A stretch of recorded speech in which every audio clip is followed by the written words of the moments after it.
Hey, what's up, guys? It is Will with Exposing the IWC, and today Hey, what's up, guys? It is Will with Exposing the IWC. Let me mute my desktop audio. I knew I forgot something. I knew I forgot something. Hey, what's up, y'all? Mute. Well, you guys hear the damn echo? That would have been annoying. What's up? I knew I forgot something. Always. What's up, David? What's up, NIY? What's up, Maya? We have a lot to look forward to this weekend. This weekend and beginning of next week. Yeah. Because we are going to be in Canada. Well, not we literally, but the WWE. We got, starting tonight, actually, the Canada fiasco starts tonight. You got Sami Zayn's freaking, his comedy show or with friends. So I'm guessing it'll be Sami and KO making people laugh, you know. Then after that, we got SmackDown in Canada. We got Money in the Bank in Canada. We got Heatwave in Canada. We got freaking Monday Night Raw in Canada. Why is Canada getting this great freaking stretch here? 5 days straight of Canada in WWE. I have a feeling that it's gonna be a big moment for WWE. A lot of big moments happening this weekend. Jey Uso might show up. You might get some type of appearance or some type of present from Julia from Marigold. You may have freaking Rhea return on Monday Night Raw, I think. Starting today, I keep forgetting because today's Thursday. Starting today, going all the way to Monday, Canada is going to be enjoying the WWE experience. I think it'll be a big time. A lot of stuff is going down. This is the biggest block of WWE, like in terms of this big shows, like the Money in the Bank, Heatwave. This block of time is the biggest thing for SummerSlam. So a lot of the SummerSlam storylines, a lot of the big stuff they're going to be building to starts today going into Monday. So the next 5 days, it's going to be huge. So we'll talk a little bit about Julia and if she's going to show up later on in the stream. But I just want to let you guys know, Canada is the place to be for WWE. Should be great. I think come Monday, you guys will see just how big this thing was. I think we're going to get a lot of stuff in Canada over the next 5 days. Could be wrong, but I'm thinking it'll be big. Before we talk about Heatwave, because but Tuesday I talked about my predictions or my thoughts on Money in the Bank. Today we're talking about Heatwave. But before we talk about Heatwave, I'm going to talk about what happened yesterday on AEW Dynamite. Yes, I watched Dynamite. I'm trying to watch AEW a little bit more, just so I can talk more knowledgeable about what's going on over there. We had some heel turns or some heel presentations, at least when it comes to Mercedes Moné. So we'll talk about that, talk about the direction they're going with MJF and Mercedes. I want to talk a little bit about the WWE documentary that happened yesterday. 1 hour. Some people thought, by some people I mean Dave, he thought that was going to drag into the Dynamite time slot. Oh, they're going to counter, what I'm looking for? Counter program AEW. No, Dave. It was a 1 hour documentary. It ended before Dynamite. I don't want to hear it. Okay, so Dave Meltzer is annoying. Okay, it ended before Dynamite. So no, they weren't trying to counter program Dynamite. But we got a documentary yesterday. I want to talk a little bit about what I saw on there that was kind of interesting, things we didn't know. But before that, and then before that, we'll talk about AEW. And then after that, we'll talk about Heatwave. Sounds good? So AEW, the documentary, Heatwave, and then whatever else you guys want to talk about, we'll talk about. We'll talk about Julia, talk about Rhea. Canada going to be WWE City, yep. The entirety of Canada will be WWE City. The entire country will be WWE City. I think they're in Toronto, Ontario, the typical stuff. But yeah, we'll talk about what happened on Dynamite yesterday. Let's focus on the heel turns, because a lot of stuff happened, more interesting than others, but we'll just focus on the heel stuff. Mercedes and MJF.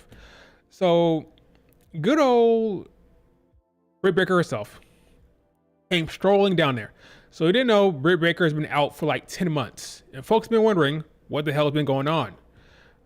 Well, it turns out when she went out there with her babyface promo, so she's now babyface, which is the smart way to go. And she decided that she wanted to structure her promo, her first promo in a while, in like 3 phases, like the past, the present, and the future. So I'm cool with this structuring. Was it kind of long? Was it kind of involved? Sure. But hey, let her cook. She just came back from a long time out. I'm good with that, all right? So she wanted to cook in this promo. Fine, okay? Went on a little long, but it was fine. So she talked about what happened with her. She was dealing with some physical ailments. She had a herniated disc. She had a torn hip labrum. But the big thing happened, the big thing that kept her out for so long was she basically had this thing called a transient ischemic attack or something like that. It's TIA. Basically a mini stroke is what she had. I think her entire right side of her body locked up. She couldn't open up a bottle. Her right arm went numb. It was scary. And that is why she's been out for so long. A lot of times when these talents are out, they're injured, they're not being featured, we're like, what's going on? What the hell's going on with Tegan Knox? What's going on with Gigi Dolan? What's going on? A lot of times these people are going through stuff and they don't want to disclose it publicly, so they keep it to themselves. So just keep that in mind sometimes when you're wondering what's going on with this talent. Where are they? Why aren't they not on TV? Some of them might be going through something they don't want to disclose. Like for example, Gigi Dolan, she tore her ACL. She could have freaking announced that anytime, but she didn't. Maybe she was depressed by it. Maybe she didn't want to accept what happened. Maybe she wanted to keep it to herself. No matter the reason, she had an ACL tear, and that's why she was out. So for months, when we were wondering what happened to Gigi Dolan, is she getting suspended? Did she get cut? Why is she not on TV? Well, she had an ACL tear, and for whatever reason, she didn't want to talk about it. Britt Baker had been out for a while. She had this freaking mini stroke. She didn't want to talk about it until now.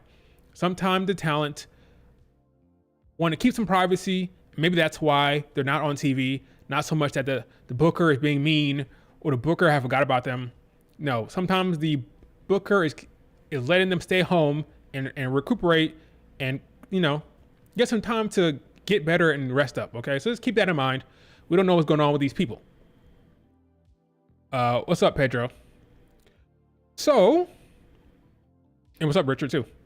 So, keeping that in mind, she went out there with her promo, her structured promo, the past, the present, and the future. She started talking about what happened to her, talked about how she was apprehensive and nervous about coming back because she thought that the fans may not embrace her like. Britt Baker has an interesting relationship with the fans sometimes. Some people love her, some people don't.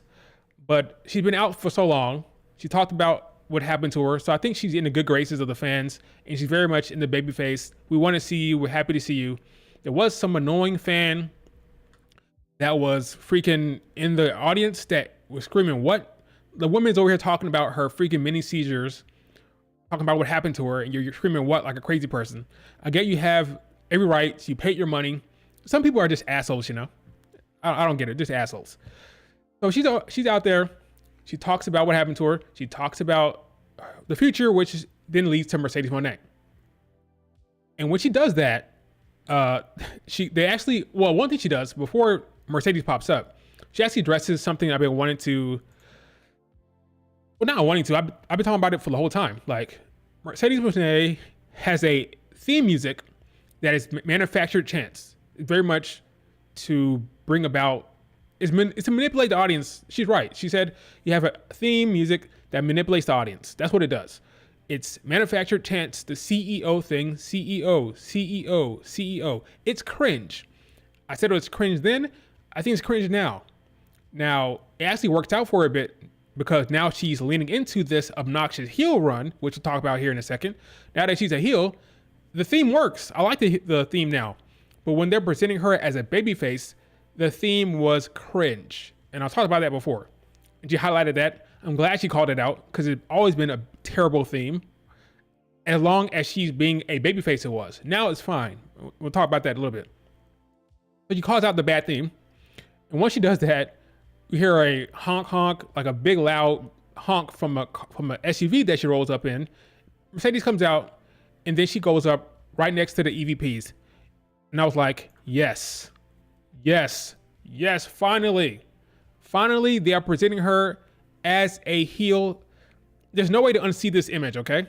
Once you put Mercedes Moné next to these two, it's a heel run, okay? They're over there yucking it up, having an old chat about congratulating her on her title wins.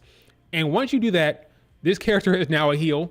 She should have been a heel the entire time. But I'm glad that somebody over there, whether it's Tony Khan or Mercedes Moné, whoever's calling the shots, because according to Mercedes Moné, she has creative control, whatever that means. That can mean a couple different things. We don't know for sure. But I'm glad somebody made the decision to turn her heel. Because I don't know, for a second, I don't know what the hell was going on over there. At first, she was a babyface with Willow. Then she turned heel in the end. I said, oh, finally, that makes sense. She's a heel now. Awesome. And then they turned around and made her a babyface again when going up against Stephanie Vaquer. I don't know why they did that. Stephanie could have been a babyface. I don't know. I mean, she's a badass. She's cool. There's nothing about Mercedes Moné that screams babyface. There's nothing to like about the character. The character is obnoxious. A bitch. She's a freaking obnoxious, spoiled, entitled, all about the money. Money rules everything around me. There's a price to pay when we mess with Mercedes Moné. There's nothing endearing about the character. She's a heel through and through. The way she presents herself, the way she acts, her forced freaking piped in chants in her theme music, it all screams heel. She's been healed the entire time. I'm glad we got there. So, but once you see this image with the CEO, with the EVPs, okay, it's heel going forward. And I freaking yelled in my room, yes, when I saw this image, because finally, Mercedes Moné will be able to be more in line with what makes her comfortable. She's a comfortable, natural heel. Let her cook in this role. No matter how bad her promos are, when she's in the heel role, she's fine. Maya said you don't want Mercedes with the elites. The Young Bucks are so annoying. Well, Mercedes Moné, the character Mercedes Moné, can be annoying as well. She can be annoying, especially with that annoying ass theme. Okay, so it works for her character to be aligned with the EVPs. I get what you're saying. I'm not that high on the Young Bucks either, but it makes sense for her character for now to be aligned with the EVPs in some way or fashion. Now, they tell her, hey, Mercedes Moné, great job winning those 2 belts. Now, your ceremony starts now. So they cut back to freaking Britt Baker. And Britt is standing there in the ring. They go down to the freaking ring and they start pouring in the freaking, I'm gonna say pillows, the freaking balloons at her feet, pretending like she's not even there, which was hilarious. She was invisible because Mercedes Moné, her character is arrogant and she doesn't care about anyone else but herself. Everyone else is beneath her. So that visual of them putting the freaking balloons in the ring and setting things up like she's not even there was perfect for that character. Then her music hits, the piped in CEO chants came in, and now for the first time I said, yes, it works now. That terrible theme works because she is now a heel. And that awful theme works with a obnoxious character like Mercedes Moné. She goes down there, she does her whole shtick. It's a price to pay when mess with Mercedes Moné. Chicago, how you doing? You know, and they were chanting DMD the entire time, which works well for Mercedes Moné. She rolled with it. She was comfortable with it because she expected it. This is the direction, folks. The direction is, I'm a heel, I'm obnoxious, I'm the best, and I'm gonna treat you like such. She mushed DMD's face from her, giving her that classic Sasha Banks heel routine, and I think it works well. I'm excited about this dynamic now because it makes sense. Now we talk about the freaking oh, by the way, the crowd told her to shut up, which is hilarious. Told her to shut the F up over and over again. It works on many levels. You have the character that is Britt Baker, who has been there the whole entire time. She's a lifer, she's an AEW OG. So they can get behind her in that regard. You have the obnoxious heel from Mercedes Moné. The dynamic makes sense. The characters make sense for this feud. I'm with it. Now we talk about the promos going forward. Some people will say Mercedes is not the best, but again, as a heel, it works well. And you have Britt Baker, who some say is very good on the mic. Well, then she can carry these segments with her mic work, so that works well. And then in the ring, you have a Mercedes Moné who is a general, who's far better in the ring than Britt Baker is, let's be honest about it. So it works out well. Mercedes Moné can handle the in-ring, carry Britt along, and Britt can handle the promos, bring some creativity in that regard, bring some, make it more authentic, coming from a place from the baby face perspective, and bring that, the good guy vibe in that regard. So both of them will help each other out. This feud should do good. I'm not that hopeful about the damn in-ring matchup. I'm hoping it's fine, but Britt Baker freaking challenged her to All In. All we can do is hope that they deliver in the ring. But I'm just more happy that the dynamic makes sense now. She is now a full-blown heel, and we'll see how Britt Baker adjusts herself to this babyface role. And if she can match the star power of Mercedes Moné, that'll be interesting to see. Watch the fans turn on Britt after Mercedes Moné feuds ends. It depends on what they do afterwards, right? If Britt has to feud with freaking Willow, then yeah, she's gonna get booed. We'll see how that goes. But Mercedes Moné, I think she's entrenched in the heel role at this point. I think she'll get booed going forward, and I'm very much okay with that, because she is a natural heel, and nothing else should be happening with that character beyond heels. All right. So that's where I'm at with that. I thought that segment worked well. A lot of people were talking about how it was bad. Like, I don't think the promo was that bad. It was fine. Mercedes Moné will never blow you away on the mic. She'll never be great on the mic. She will never be. But she could be serviceable enough to have a good exchange on the mic. I didn't think what she did yesterday was bad. It was fine. And it worked well within the structure of the segment. I thought it was a win for that segment. I give it a 9 out of 10. Am I overstating it? Probably, because I'm happy that they made the right choice in the heel babyface dynamic. Mercedes Moné is a heel going forward, and that is how it should stay for the long term. All right, so that's that. Unless you guys have any thoughts, we're gonna move on to. No, it was not bad, Dave. It definitely was not bad. It was a good segment. I don't know what you expect from Mercedes Moné. If you want to say anything beyond that, as a heel, you're not gonna get it. I thought it worked well. Not complaining. You can complain all you want, but just be honest with yourselves. The discourse around Mercedes Moné is crazy. It's crazy. Even from WWE fans, from the WWE fans and the AEW fans, the discourse around her is very triggering. Very triggering. I'm not sure I've seen anything quite like it. Whenever there's a post about Mercedes, whether it be positive or negative, a lot of people have stuff to say. A lot of people have something to say about this woman, whether it be positive or negative. A lot of it is negative. I've seen she sucks, she's no good, she's overrated, she's trash. Not just WWE fans, but also AEW fans. It's kind of interesting. But she always has her fans and her stands, so she'll be fine. But I think the hate is getting it's a little bit over the top now at this point. Let's dial it back. Give her some grace, okay? It's fine, all right? It's not that big a deal. It's all right. Let's move on to MJF. Now, this freaking image. Now, Maxwell Jacob Friedman has also turned heel. Now, if you guys remember, I had a stream and a video where I talked about how Swerve Strickland needed to turn heel. Why? Because Will Ospreay and MJF were presented as the top babyfaces, and something had to give. You can't have Will Ospreay, MJF, and Swerve Strickland in this babyface role in any regard. Even if MJF was a tweener, it's still going to come off like a babyface. Something had to change. I pitched that Swerve Strickland should turn heel. They decided to go this route with MJF. I think ultimately it works out fine.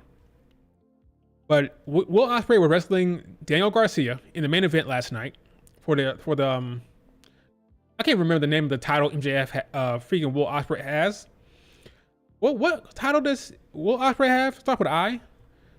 He is the what champion again? I'm blanking on the name of that damn title. There's too many titles in freaking AEW. Sorry. He is the international. I want to say intercontinental. I knew that was wrong. He's the international champion. Cool. Okay, fine.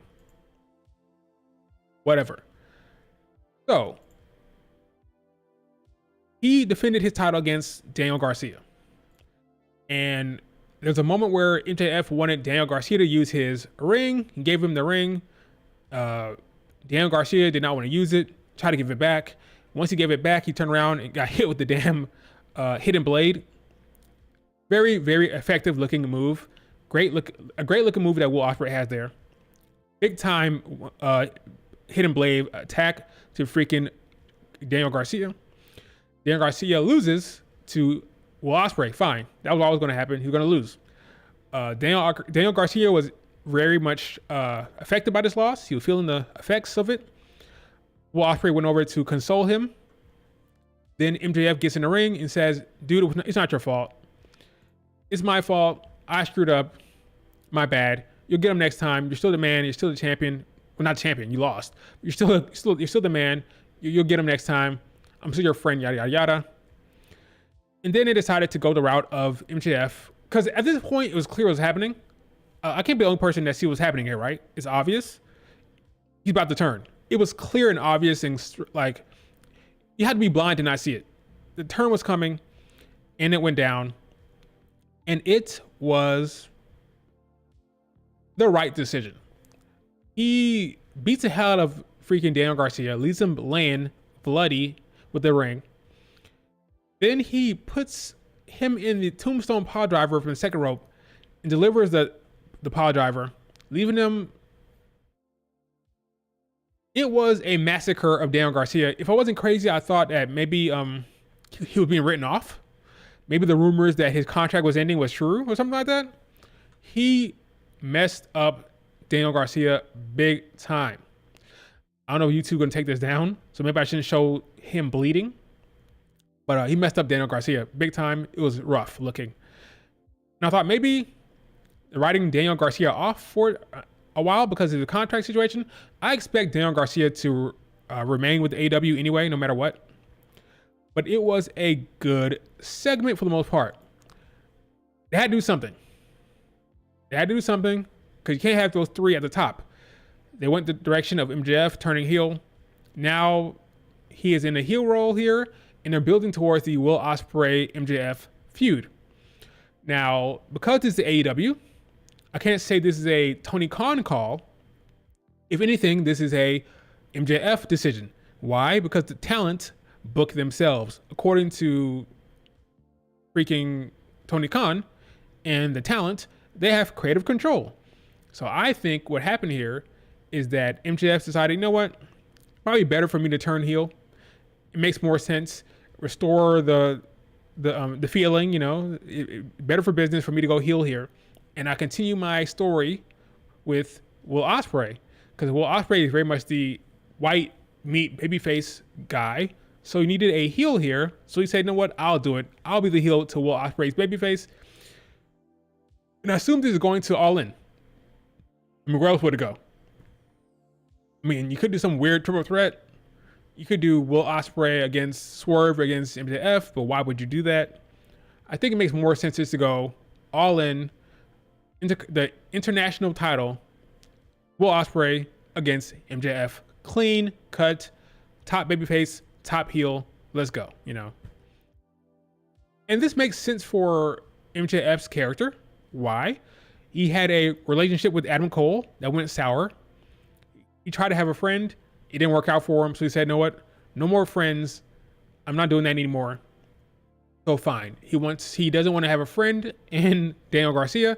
Maybe went a bit overboard, but I guess that makes sense. Now, some people were saying they don't think this heel turn makes sense. They should have not have gone this route so early.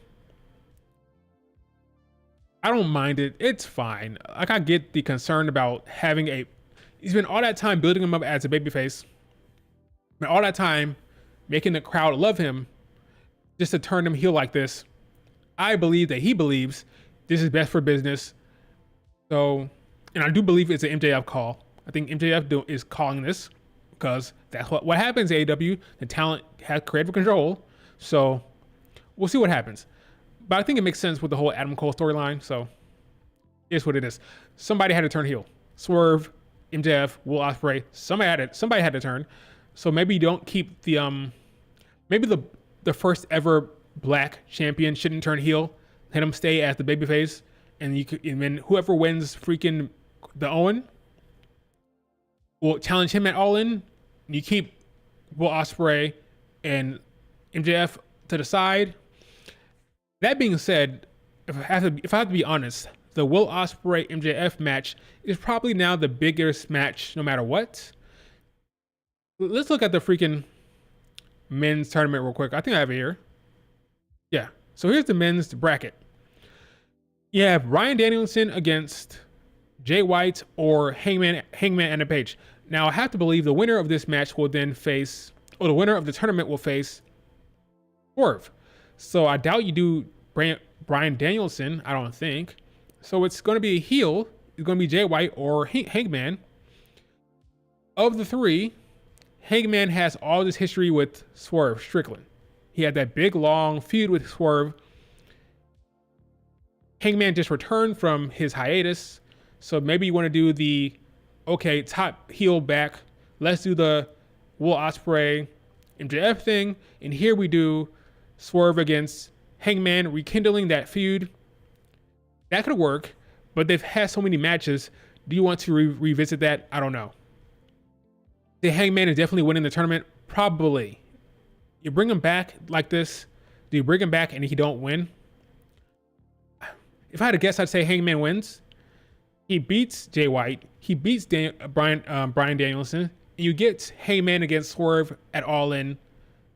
The fourth or fifth rematch? There've been so many matches between these two. You could do that. And of course, Swerve will win, I would assume.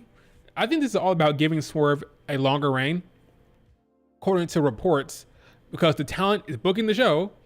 Will Ospreay, the one that was very much a big part of Swerve beating him at Forbidden Door, because he wanted Swerve to not feel like a transitional champion. A lot of the people on the internet were saying that Swerve was just holding the belt, keeping the belt warm for Will Ospreay. So Will Ospreay, out of the good of his heart, of course, said, I'll have you beat me. It's interesting. A lot of people were praising Will Ospreay for his decision, because he's calling the shots here. The talent is booking the show. A lot of people were praising him for saying, you know what, let's have Swerve beat me, so his reign doesn't feel so nothing. So his reign feels real, so people can stop saying that he's a transitional champion for me. On one hand, it's very admirable, you can argue. On the other hand, I would say it's not the best thing you should put out there, because it does sound like a charity case. Like, oh, poor Swerve Strickland, he's being treated poorly by the fans. They don't respect his reign. So let me, Will Ospreay, I'm the guy. I'm the top guy here. I'll have him beat me to help him out, you know. I would much rather hear that Tony Khan made that decision. I would much rather hear that Tony Khan came to the conclusion that, you know what, let's have Swerve pin Will Ospreay. But no, it was a talent. So the talent feels bad for someone else. It's not the best look. You don't want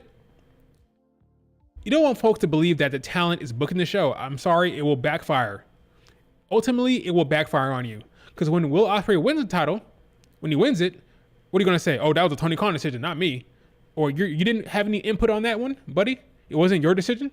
It was your decision for Swerve to beat you. But when it's time for you to win the belt, when it's time for you to have the moment, oh, it's not you. You're not calling that. It's Tony Khan. That's the freaking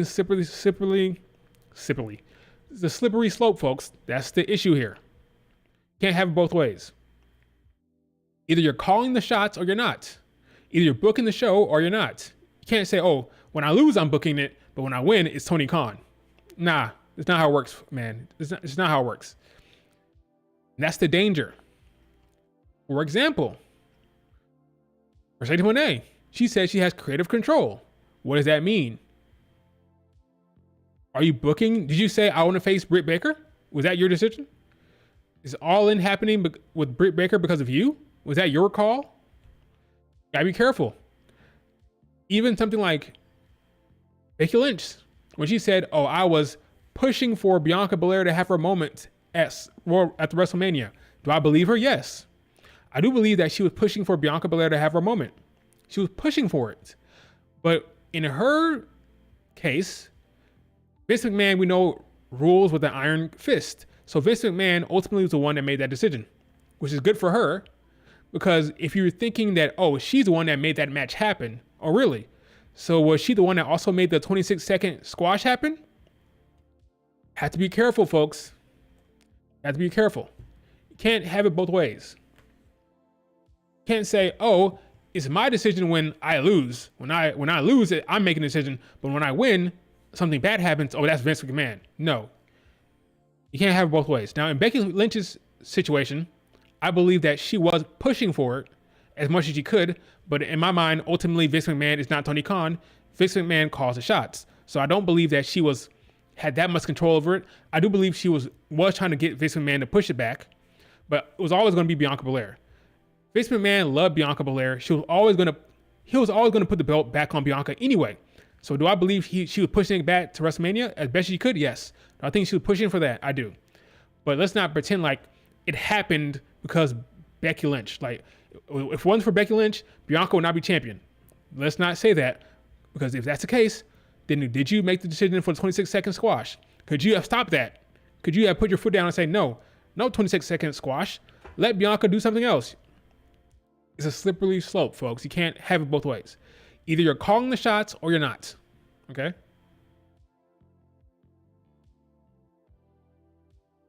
The talent's booking the show is so absurd. Yeah, Tony Khan is that's bad. It's bad. So when I saw all these people saying that, oh, Will Ospreay, what a guy, what a guy, I'm like, dudes, this is not a good thing. It's not good that the man is booking the shots. People saying that Lyra overpushed, backstage power ticking. Here's the thing: we know that Becky Lynch doesn't have that much power. Because if it was up to Becky Lynch, she would have had her match at SummerSlam against freaking Trish Stratus. Remember that? Remember when she was beefing with Triple H because Triple H wanted her match to be off of SummerSlam. She wanted her match to be on SummerSlam. Did you have her way? No, because there is a boss, Triple H, calling the shots. That was a very public beef that she had with Triple H, remember? Triple H calls the shots. Triple H is booking the show. Nothing happens that Triple H does not want to happen. That's how it's supposed to be. The buck should stop with the booker, not with the talent. But I digress. So again, Mercedes Moné is a heel. Right decision. MJF is a heel. I'm good with it. It makes sense. I'm fine with the turn. And I think we're going to be getting Hangman against Swerve and Will Ospreay against MJF at All In. Now for the women, the women tournament here, it's going to be Willow against Mariah May. I've been saying it for months. Mariah May is winning this damn tournament. I repeat, Mariah May is winning this damn tournament. I say one more time for the people in the back. Mariah May is winning this damn tournament, all right? What's going to happen? Willow will face Mariah May in the final here. Mariah May has to beat Shida. She will. Or Kairi Shida, she'll beat her. And then she will face Mariah May. And what will happen? Chris Statlander will come out there and get involved. Chris Statlander will interfere in the match. Willow will lose. That will set up Willow against Chris at All In with some type of stipulation. Whether it be a hardcore match or a hardcore match or a hardcore match. Maybe a street fight, something like that. it'll be Willow against Chris at All In. And then we'll get Mariah May against freaking Toni Storm at All In. How they book that? What will the story be? That's up to them to decide. But I'm convinced that Mariah May, it's quite obvious, I think, the setup here. Mariah May will ultimately face Toni Storm. I think Mariah May will turn heel on Toni Storm probably. And Mariah May will beat Toni Storm at All In. Mariah May will beat Toni Storm at All In. Yes.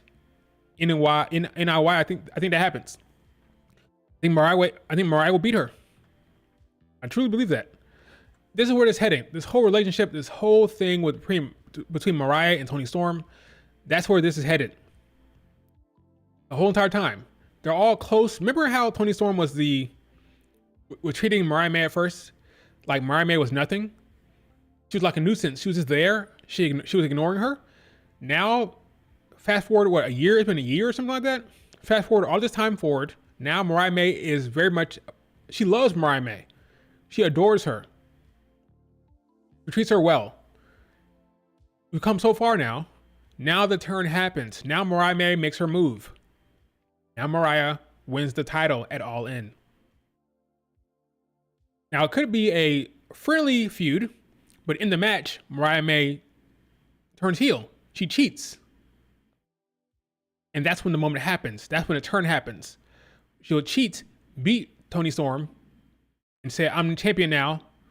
This whole entire thing. Tony Khan loves Mariah May. All this time and effort put into this relationship is all leading to this, folks. It's all leading to this. Remember how there's this report out there that Mariah May was really in Tony Khan's plans? There's a report that he saw Mariah May above Julia. He saw more of a future in Mariah May than Julia. She's winning that title, folks. She will defeat Toni Storm. She will be the one that defeats her. I will bet any amounts of money that Toni Storm will lose to Mariah May that belt. By the way, that belt is now the B belt. If you didn't notice, the TBS Championship is now the A belt in my mind. Whatever belt that Mercedes Moné has is the A belt. That's how the presentation is. That's how it is looking. The A belt is the TBS belt, and the B belt is the AEW Championship, Women's Championship. And she will drop that thing to Mariah May. For sure. Yeah, Toni Storm is now a babyface. They've turned it, right? She was a heel. Now she's very much a babyface. Her and Mariah May are very much beloved by the fans. So now that you have the fans loving Toni Storm, they like her, they adore her. Now you have Mariah May step up as the heel and put Toni Storm down. So then you have Toni Storm coming from the babyface perspective, getting all the crowd support. You have the woman that turned on her, Mariah May. That's where this is headed. You're going to get heel Mariah May against babyface Toni Storm after she wins at All In. That's the dynamic we're getting. And it makes sense. I'll give credit where credit is due. If they do it, that will make sense for this story. So that's where that's headed, folks. Is Toni Storm already a heel? No. Toni's now a face. She's a face now. She's been a face for a while. Really. The crowd loves her.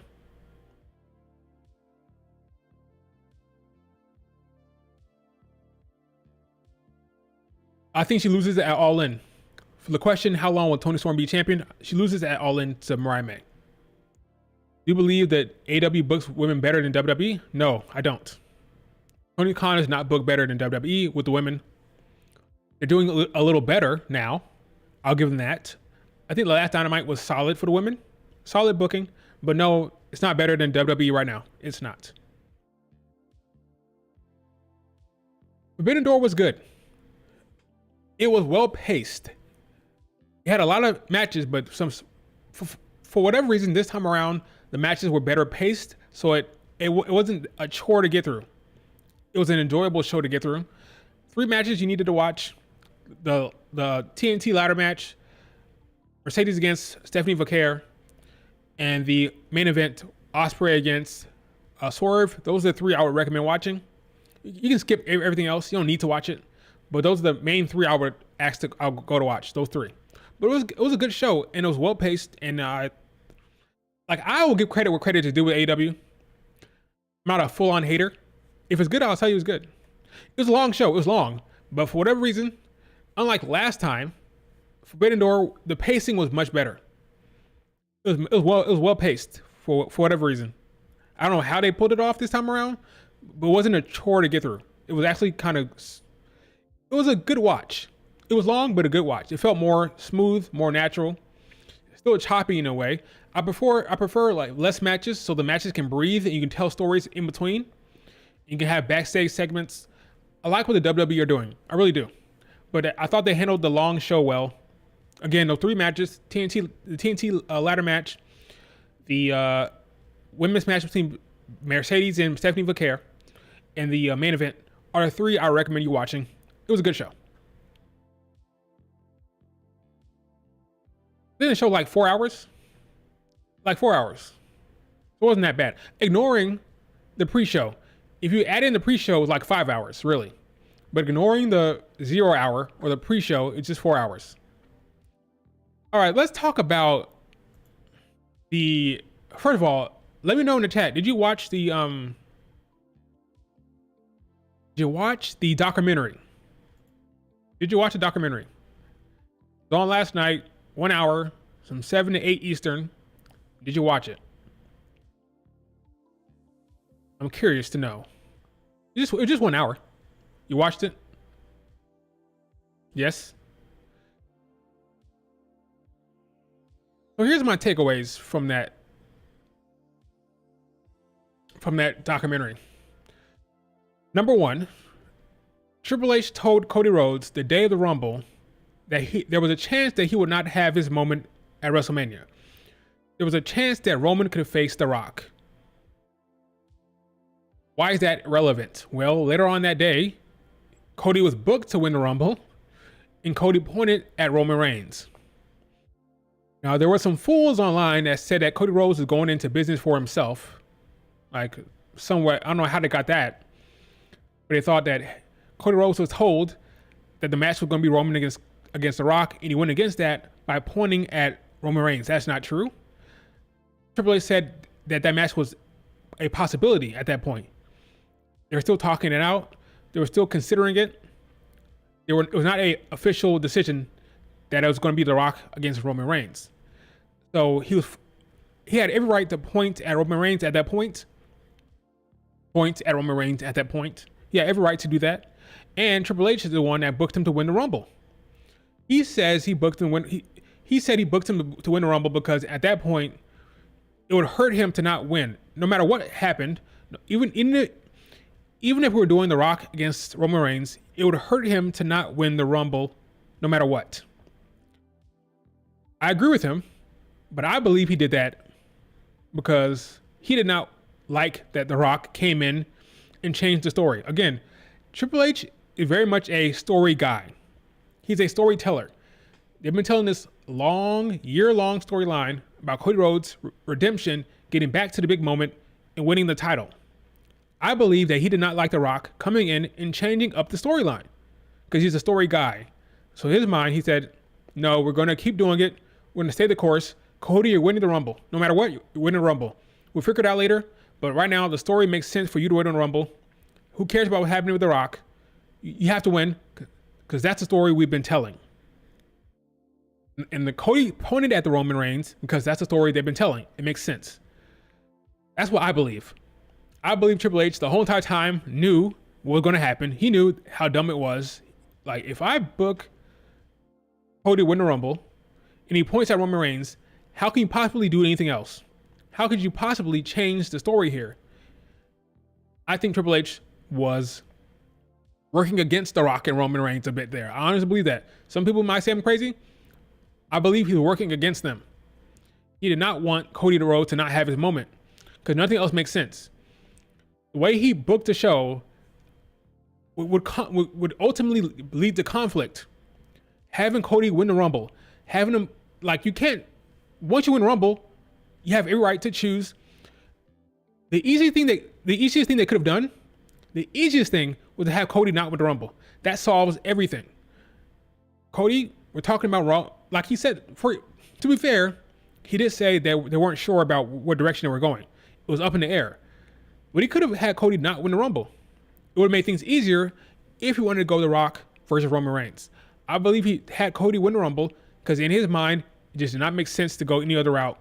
So we'll see. Will the fans really support The Rock Roman over Cody Rhodes, his story? We'll see.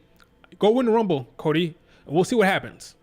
I believe that he believed that ultimately the fans would side with Cody Rhodes.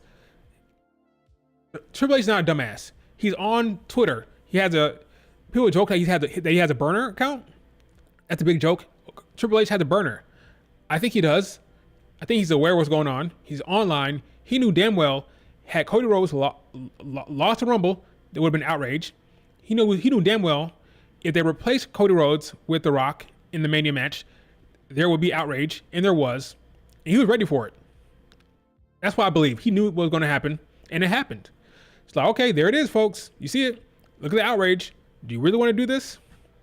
So I believe that whole thing about telling Cody about what happened, telling Cody about the likelihood that The Rock and Roman might be a possibility, and still booking him to win the Rumble, I think is telling, because I think Triple H knew what was going to happen with the fans. I believe he knew what was going to happen, which is why he said, I tweeted this like back in February, I think, right? Yeah, back in February, I said, my guest Triple H was not happy about The Rock inserting himself into creative and bringing in his own writer. So he said, okay, Cody, go win that damn Rumble. That's what I believe. Because he knew it would look very stupid to pivot. Pivoting would be very stupid. So he said, you know what, Cody, go out there, win a Rumble. You win it, and we will. If we pivot, the fans will riot. That's what I believe. I could be wrong. So that was one takeaway. Another thing was The Rock. The Rock wanted to be very clear that it was his decision to pivot. It was his call. I believe him. 100%, I believe it. I believe that it ultimately came down to him. And he made the decision to pivot to the Cody versus Roman Reigns. To pivot back. He's the reason why they pivoted to Rock versus Roman. And he's the reason why they pivoted it back to Cody against Roman. It was him. Why? He's on the board, and he is friends with Ari Emanuel. He is friends with the head of TKO. The Rock gets what he wants. Had he said, you know what trucks were it? We'll forget about the fans. We'll just do this match. The casuals will love it, and that'll be that. They would have stuck with it. Again, The Rock and Ari Emanuel are like this. They're buddies. They're friends. The head of TKO is friends with The Rock. The Rock is above Triple H. No matter how you want to say it, no matter what you want to believe, The Rock is above Triple H. If The Rock wanted to be in that damn main event against Roman Reigns, he would have been it. He has the ultimate call. He is on the board, and he's friends with Ari Emanuel, who's the head of TKO.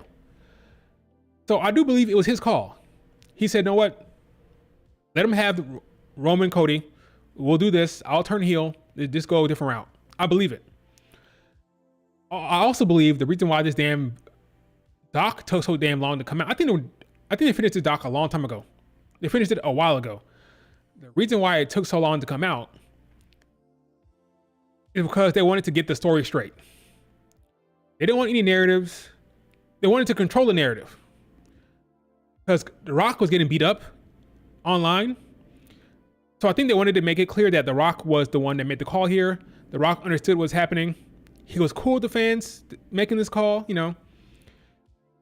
Good guy Rock. That's what the narrative was. It was The Rock that made the decision here. It was The Rock that wanted to make the fans happy. It's The Rock that made it happen for Cody Rhodes. That's a narrative they wanted to lay. Whether it's true or not, it may be true. Probably is true, because again, I believe that it was his call. Again, he's him and Ari Emanuel like this. So I do believe it was his call. But the reason why I think it took so long, because everybody wanted to look at the doc and say, okay, how does this make me look? Is this painting me in a negative light? Because a lot of people were mad at The Rock back then, remember? And this whole "we want Cody" thing, they thought The Rock was inserting himself into the storyline. They thought he didn't care about the fans. He just wanted to be in the main event. He was politicking for himself, you know. So I think they took their time to get this doc out because they wanted to make sure the story was good. And the story made everybody look okay. They wanted everybody to come out of this doc looking fine. And The Rock comes out looking good. So does Cody Rhodes. So does Seth. Nobody looks like the bad guy here. Nobody looks like the bad guy. And I think that's the important thing. They wanted everybody to come out of this doc. They wanted everybody to come out of this doc in a positive light. And that's what happened. So that's why it took so damn long to come out.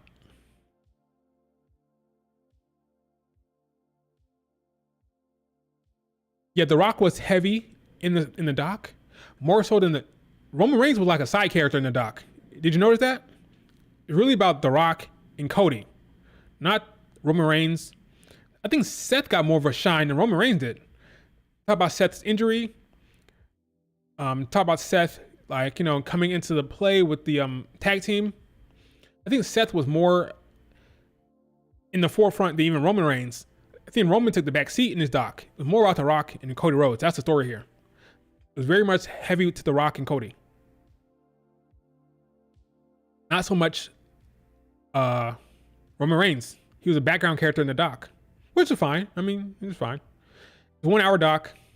Focus on Cody, focus on The Rock. And Roman didn't have much to say in the doc. I don't think he cares. It was fine. I think Cody and Roman. Cody recently in an interview said that he wants him and Roman Reigns to have a sit down. Apparently, him and Cody don't really talk that much. By him, I mean Roman Reigns. They don't really talk that much. He thinks that him and Roman Reigns need to have a sit down here in the future. I would love to see that. That would be a great interview, like Roman and Cody sit down and have a talk. That'd be a great video or stream or whatever, just to have a sit down between the two and have them actually talk. That'd be awesome to watch. So I think there's a little bit of a little something there, not conflict or anger, but a little bit of like something there that needs to be explored in a sit down. So that'd be great television to watch. Roman Reigns, Cody Rhodes, put the characters to the side, break kayfabe, have an actual talk. That'd be crazy to see. But yeah, it was a very good documentary. Beyond that, those are my big takeaways. He told Cody the day of the Rumble, and and yeah, I think that's it. Those two things. Beyond that, it was good. It was a very good documentary. I enjoyed every second of it. This is a great shot here. Check this out. The visual of the fan. Look at this fan. Turns around and start taunting Roman Reigns. That's crazy. They both were. I mean, they get dead serious. Look how he's dead serious. Look at him. He is dead serious. Like, it's real to him. It is real to him. He is dead seriously upset. Yeah, it's Cody's time. These fans need to chill sometimes, though. They need to chill. But he was into it. He was into it. Am I missing anything? Was there some other like big takeaway there? The Rock very much, like, he says he made the call. I agree with that. Was anything else that I missed from? Oh, I mean, I watched the entire thing. Was there anything else, like a big talking point that I don't remember right now? I think those are the two big things for me, at least. But let me know. Remind me if I'm missing something in regard to that documentary. Those are the two big things.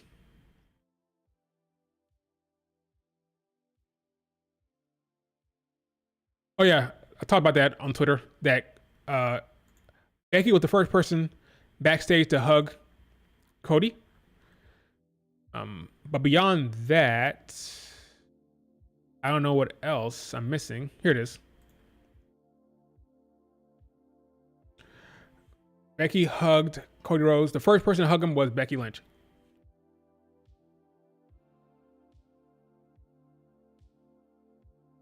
The Undertaker congratulated Cody. What else?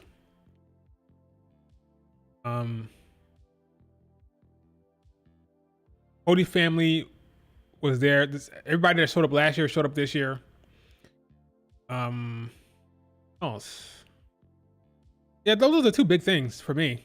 Everything else kind of already knew, but those are the two big things. But yeah, good documentary. You need to do more stuff like this, more documentaries like this.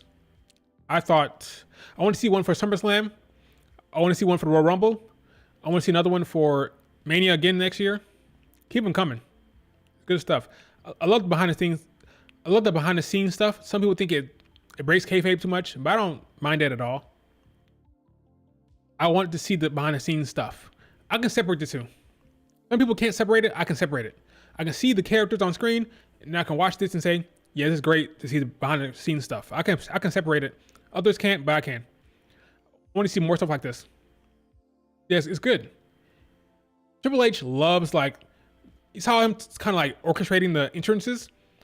A lot goes into entrances. I'm seeing, like, a lot of it goes, like, a lot of thought and preparation goes into the entrances, the camera shots, where you stand, how far you walk forward, the lighting. So much thought goes into the entrance.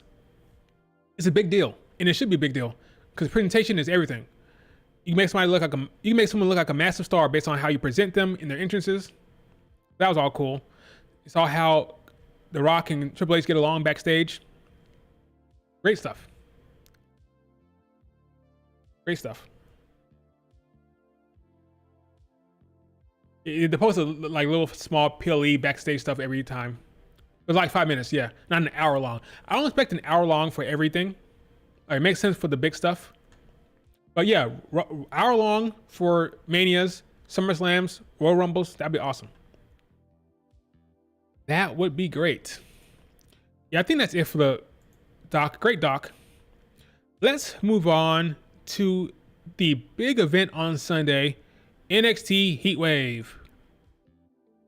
This is going to be it better be a big show because it's freaking in Canada after freaking Money in the Bank. I would think a lot of stuff going to go down here. I think Shawn Michaels is going to cook here. Let's start off with the first match on the card. This is a pre-show match, so it's going to be on the pre-show. It is Ariana Grace, Carmen Petrovich, JC Jane with her black mask, and Jasmine Nix. This is basically a match to get the Canadians on the card because Ariana Grace and Carmen are from Canada. So they're going to be on pre-show to have a PLE in Canada. So they put them on the show. Good for them. This go either way. Either way, 50-50. Nothing clear here. I'll go with the Canadians. Give the Canadians a win here. Why not? I don't think it really matters either way. There's no real strong story here. It's just a match to get Canadians on the card. I'm fine with that. It's a pre-show match, but I think it goes to the Canadians. Got Ariana Grace and Carmen Petrovich winning the match. We may see JC Jane later on tonight, or that night. I think we'll see her later on, because I think they're going to be playing a part in the next match here, which is the babyface on babyface match. We got the talented Kalani Jordan. We want Lani and the talented Sol Ruka. This match is going to have all the shenanigans, folks. Shenanigans after shenanigans after shenanigans. This match is not ending clean whatsoever. How do I know that? Well, we have two baby faces here. That's number one. And number two, beyond them being baby faces, there've been backstage segments where JC Jane, Jasmine Nix, and what's her name? Why am I blanking on her name?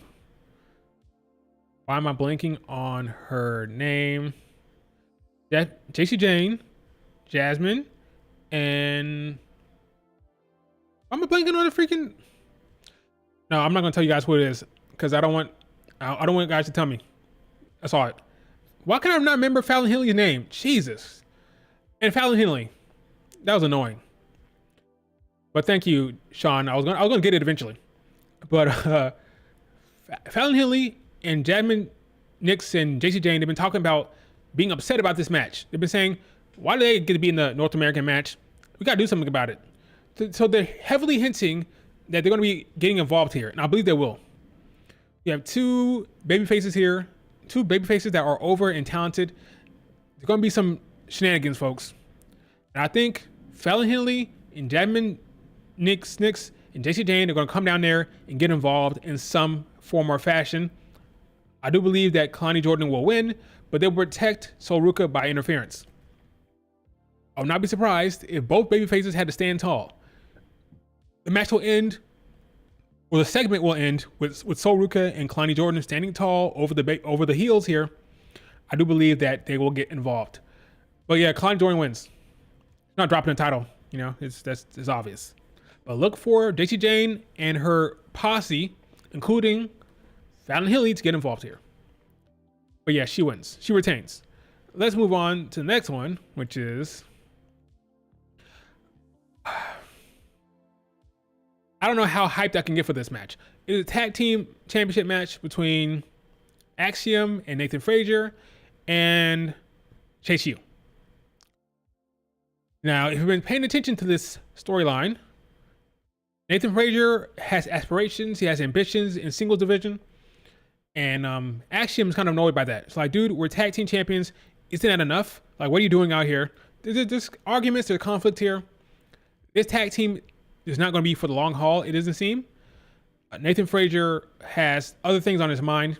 I do believe that I have no idea. I don't know who's going to win. I don't really care, to be completely. The men's division, to be completely honest with you, it's not the most compelling stuff now. It really isn't.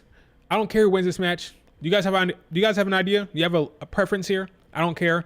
Keep the belts on Axiom and freaking Nathan Frazier. That's fine. Put the belts on Chase U. That's fine. I don't really care. Yeah, I don't know. I don't know who's winning. You tell me. Who's winning this match? Because I'm not really that invested either way. I don't have a dog in the fight. So you tell me.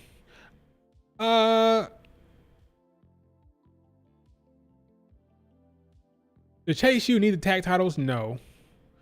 Do you break them up here? Do you break up Axiom and Nathan Frazier here? Maybe. Do one of them turn heel? Maybe.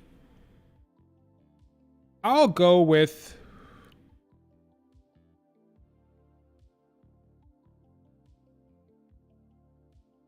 I don't know. I'll go with Axiom and Nathan Frazier to retain. I'll have them retaining here. Yeah, there's no real interesting... The tag team division here is not interesting. I don't really care. I'll go with Axiom and Nathan Frazier to retain, but their beef continues. They continue to beef. They continue to have issues, but I'll go with the champions will retain. How about that? But I'm not invested at all. Next match we have is Obafemi and Will. I'm blanking on his name now. Wes. Let's say Will. Wes and Obafemi. I got Wes Lee losing to Obafemi here. It's too early to take the belt off of Obafemi. He's just getting started. They've been setting up this match by saying that Wes Lee is the dominant champion that was, the greatest North American champion of all time. That's the build here. I think they're setting it up for Obafemi to have a big win here, and I think he beats him in a good, heartfelt, like a hard-hitting match, a good, long match here. But I think Obafemi retains. Who beats Obafemi? Somebody that has to cheat, probably down the line, but nobody that I can see in the near future. I think he'll have a longer reign, like a long reign, I think. But Wesley goes down. It'll be competitive. It won't be a demolishing. This might be match of the night. This has the opportunity to be match of the night. We'll see how Wesley can cope with the size and strength of Obafemi, and we'll see how much he gets tossed around by Oba. But yeah, this would be a good match. I'm going with Obafemi to retain. So far I got the Canadians winning. I got Kalani retaining. I got another retaining, the tag team titles being retained here. And then I have Obafemi retaining. So I got a lot of retaining here. A lot of status quo stuff. Let's move on to the next match. Let's see if this match is status quo. Got Roxanne against Lola Vice. Sorry, Lola, you're losing. Lola Vice is not winning this match. I am a fan of Lola Vice. I think she's cool. That promo between Roxanne and Lola on Tuesday was bad. Roxanne kept forgetting her lines. Lola was fake crying. It was cringe. I had to mute the TV. I had to mute the TV because Lola Vice's fake crying was cringe. I don't know why they did that. They did not need to have Lola Vice turn babyface in this for this feud. You could have done heel against heel, just like you're doing babyface against babyface with Sol Ruka and Kalani Jordan. I don't know why you had to do that. That sob story by her mom, even if that's real, could have done that without the fake crying. I just did not love it. What was funny though was Lola Vice was crying. She got out the ring, started dancing while crying. It was kind of funny. Like she was still dancing. Like that was hilarious. Yeah, she's not a good actor. At least not as a heel. I mean, not as a babyface at least. Not the fake crying did not work. They should have just had her stay as a badass heel against heel, or have it be more like a tweener. There's a way that she can tell her story. There's a way that she can tell what happened to her and her history without crying like that. I thought it was a mistake, a misfire. Don't do that ever again. Let her say the Latina Heat, the funny, spicy heel that she is, and then have her lose. I think Roxanne beats her. Now you ask, why does Lola lose? I believe, ultimately, only woman that's beating freaking Roxanne Perez is Julia. I repeat, for the people in the back, the only woman that is beating Roxanne Perez for that title will be Julia. So as long as Roxanne is champion, she will win every match until the big tuna that is Julia shows up. So he beats Chelsea Green. She beats Jordynne Grace. Now I would have loved for her to face another main roster star, because I thought that's what they were doing. I thought they were telling a story of, okay, Roxanne Perez is above the NXT talent, so let me bring in, because for me, the feud is Ava against Roxanne. That's the actual feud here. General manager against talent. I'm going to bring in Chelsea Green. I'm going to bring in Jordynne Grace. I'm going to bring in a Tegan Knox or another main roster talent. And ultimately, that will lead to me bringing in someone else from outside of Julia. I think the plans changed because of Julia's injury. She injured her wrist. And since then, I think they had to do a little bit of a pivot. Because the Roxanne Lola Vice match did not make sense based on the trajectory. There was a storytelling here. There was a story being told here with Ava bringing in outside talent. And for whatever reason, for whatever reason, they changed it here with Lola Vice. Ultimately, I think Lola still loses. I think Roxanne Perez's heel run continues until she's humbled by Julia. When will that be? Now, there are some people who believe it is possible. Like I said, this is a big weekend, right? A big weekend in Canada. This is a big moment for WWE. A lot of big stuff is going down. A lot of big stuff is going down, folks, okay? I'm telling you. Look at this weekend. Look at it. Look at it. Look at it. Sami Zayn tonight. SmackDown, Canada. Money in the Bank, Canada. Heatwave, Canada. Raw, Canada. This is a big weekend for WWE. I believe a lot of big stuff is going down. Now, if Julia did not have an injury, I believe there would have been a good chance that she shows up to confront Roxanne. I do not believe that's happening now. I do not believe that she's going to confront Roxanne Perez physically in person. But they can still do what they did with Io Sky. They could have her shoot a video and and they played a video. Because right now, NXT, there's no plans for the next PLE. Like, we don't know what's happening after this. You have Heatwave, and then there's nothing until like Deadline. We don't know the next PLE.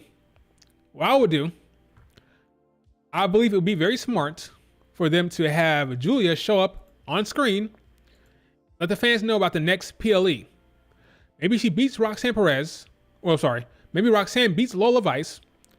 Roxanne says, hey, I've done it. Nobody's better than me. Nobody can hang. I'm the winner. I'm the best in the world. Then Ava walks out there and says, you're right, Roxanne, you are the best.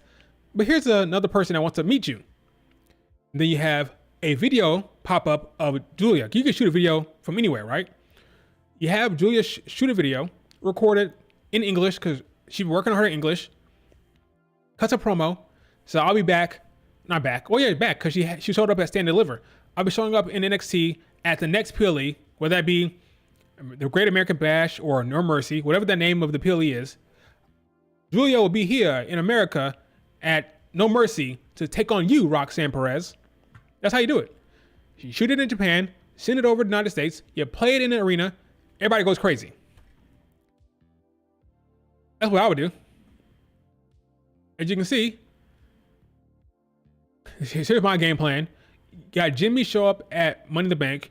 You have you shoot a video for Julia because you don't want her to travel over there just to maybe you don't want her to travel just to face off with Roxanne Perez. So shoot a video. Play a video at Heatwave. She announces the next PLE. Again, American Bash or No Mercy. And then Rhea shows up for Raw. So that's what I would do. Ultimately, Roxanne beats Lola Vice no matter what. Yeah, 5 shows is insane, back to back to back.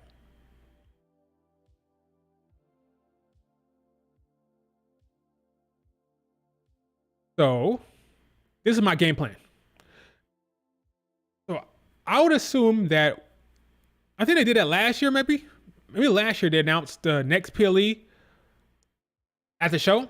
I think on Sunday we'll get the announcement that the next PLE name, whatever that is, we'll get the date. I would pair that with Julia's video. I'll have a recorded video, shoot it. She says the name of the PLE in the video, and that's when that's the big hype, the big match. Julia against Roxanne at the Great American Bash, at No Mercy, whatever that next PLE is. You have Julia announce it, and she says she's challenging Roxanne Perez. Big deal, big shock, big moment. The crowd goes crazy. Headlines all over the world. Julia challenged Roxanne at No Mercy. You know, that's what I would do. Does that make sense? That's how I would play it. So this woman, she's coming. When? We don't know. We know she has a match next Saturday against Sari for the championship match. Well, we hope. Right now, she's saying that she's not cleared. She'll be cleared. Ultimately, she will be cleared. I think that match is going to happen. They haven't changed anything, right? She's on the books to face Sari in the Summer Destiny match for the red belt, which is the top belt in Marigold. That match is going to happen. She will be cleared. So you have that match. She becomes champion. Then you have champion Julia against champion Roxanne Perez. You build that up for the next PLE. Bingo, bango. Makes all the sense in the world. Yeah, they're announcing during the show. Right. That's what I think is going to happen. So, yeah. So this is a means to an end. Roxanne will beat her. Hopefully, I'm hoping we'll get the Julia announcement after that. Setting up at the big show. That'll be probably the main event. It'll be Julia against Roxanne at the next PLE. That's what I would do. But once you see this visual here, it's crazy. 5 straight events in Canada. It's a big deal what's happening here. I'm expecting a lot of big stuff happening, so we'll see. We'll see though. Maybe I'm wrong, but I'm expecting a lot of big stuff.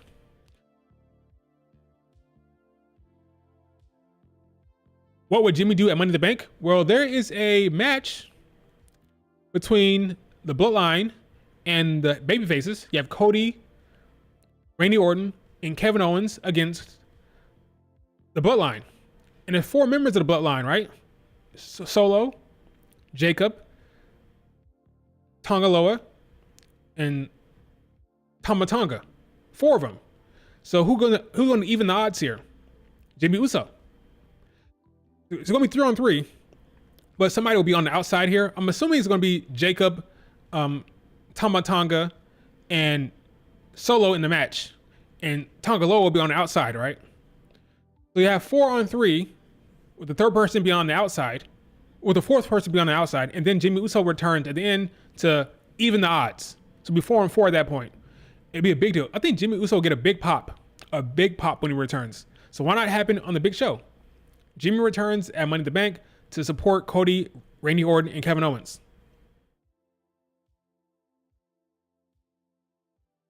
What if Julia doesn't show up? Then they can always set it up anytime. They can show up. They can set up the match on an episode of NXT. Like there's always, I mean, the match is going to happen. If she doesn't show up at Heatwave, there's no freaking representation of her at all, then it will happen later on. I'm not worried about it. She will show up eventually to challenge Julia. If there's no video or there's no presence at all on Heatwave, I'm not worried about it. They'll just do it later. That's all. Sean, that's not correct. According to reports, the reason why they waited so long, the reason why they waited for Jacob to show up now is because they wanted him on the next PLE. He's on the card. He's on the match card. He's going to be in there. He's going to be in Canada. That's what we're waiting for. He couldn't necessarily show up in Scotland. He couldn't necessarily show up in Saudi Arabia, but they waited for the Canada show because that's when he can show up. They worked it all out. He's on the, I'll show you. He's on the damn card. By card, I mean match card. Let's go to Money in the Bank. Shows Money in the Bank. See? See that?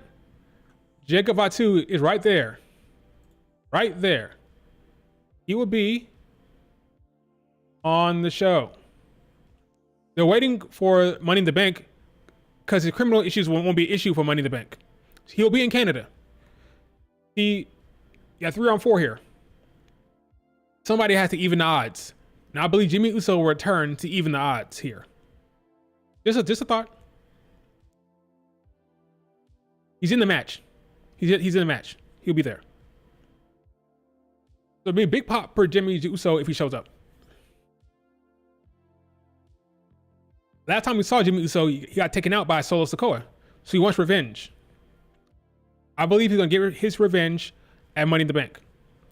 Jimmy Uso is returning to take on the Bloodline. So, yeah. So let's move on to the last match. Last match of Heatwave, which is the Fatal 4-Way match.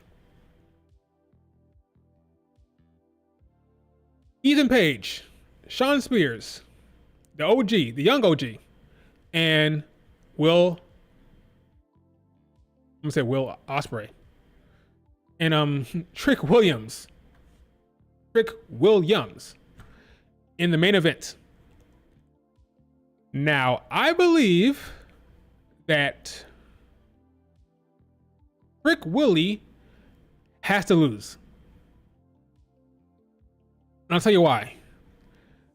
The men's division is kind of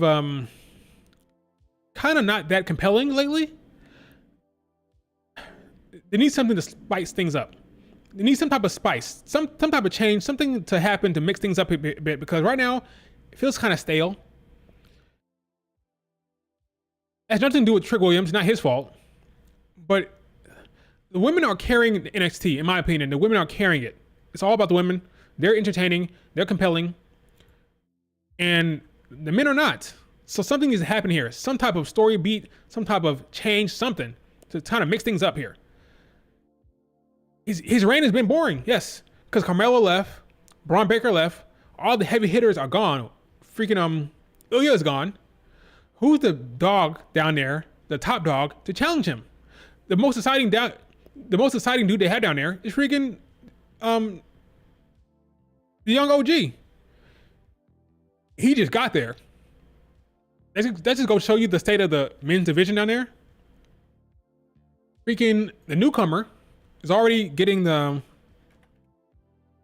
Trayvon Evans already getting the spotlight here, and it's deserved because he's talented and exciting. But I think they gotta do something. You got Sean Spears, you got Ethan Page. Something's gotta happen here. I would want Ethan Page to win the title here. Put it on Ethan Page, spice things up. You don't have to pin Trick Williams. Don't pin him. Protect him in the match. But let's spice things up. Let's have Ethan Page beat Trick Williams for the title, but not pin him. That's what I would do. Let's spice things up here, folks. Joe Hendry. One thing you have to know about Joe Hendry, I just hope you guys know, he's not the best in the ring, okay? So you know, everybody hyping up Joe Hendry. Joe Hendry. The man is not that good in the ring. He's probably below average, if that. So let's just, okay, just so you know, everybody's excited about the character Joe Hendry. Just so you know, the in-ring ain't there. Just to be clear. Just hope you guys are aware of that. Be excited, but just know when the bell rings, it ain't the best. All right. You think Trick Williams will retain? They're not gonna have Trick Williams beat Ilya just to have him lose in second defense. I hear you. If he was getting pinned, I'll agree with you. But I think you can protect him and have him lose it by some other way, by Ethan Page pinning Sean Spears or the young OG. You can protect him. It's a fatal four-way. That means people can get involved here. It's no holds barred or no disqualifications, right? So there's ways to protect Will Ospreay. I keep saying Will Ospreay because the Will Ospreay, Trick Williams, Will. There's ways to protect Trick Willie, okay? There's ways. Yes, Dynamite was solid. It was a solid Dynamite. There's ways to protect Trick Williams in this match. He does not have to win this. Something has to give. Something has to change, all right? Something. Let's say he wins this. This fantasy book. Let it play out. Let's say he beats all three of them. Let's say he pins Sean Spears, he wins. Then what? What do you do? Can't do Obafemi. Not yet. Can't do Obafemi. Then what do you do? If he wins this match, what's the game plan for Trick Willie? What's the game plan? If he wins, what do you do? Let me know. I'm all ears. Let's say he wins the match. What do you do? What is the storylines? What is the competitor you want him to see him wrestle against? Who is it?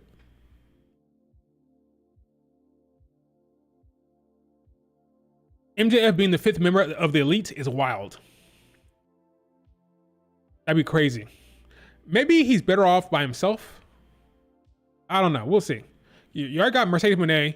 You got the Young Bucks. You got freaking Okada. Do you really need to have MJF in there? I don't know. But again, about the Heatwave match. Let's say Trick Williams wins. Then what?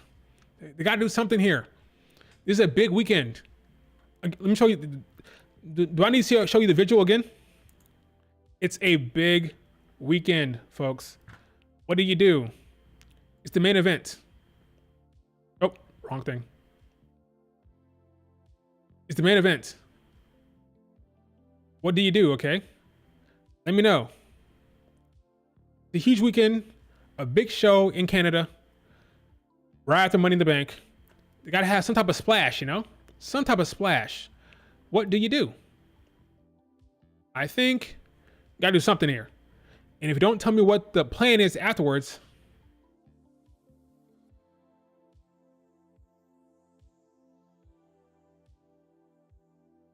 I don't know what else you do here. NXT men's division is rough. You gotta spice things up somehow. So I'm in favor of Ethan Page winning the championship match or something compelling here. Give me something. I don't know. So I'm all ears. I'm all ears. You've got something else beyond Trick Williams retaining, but I don't know.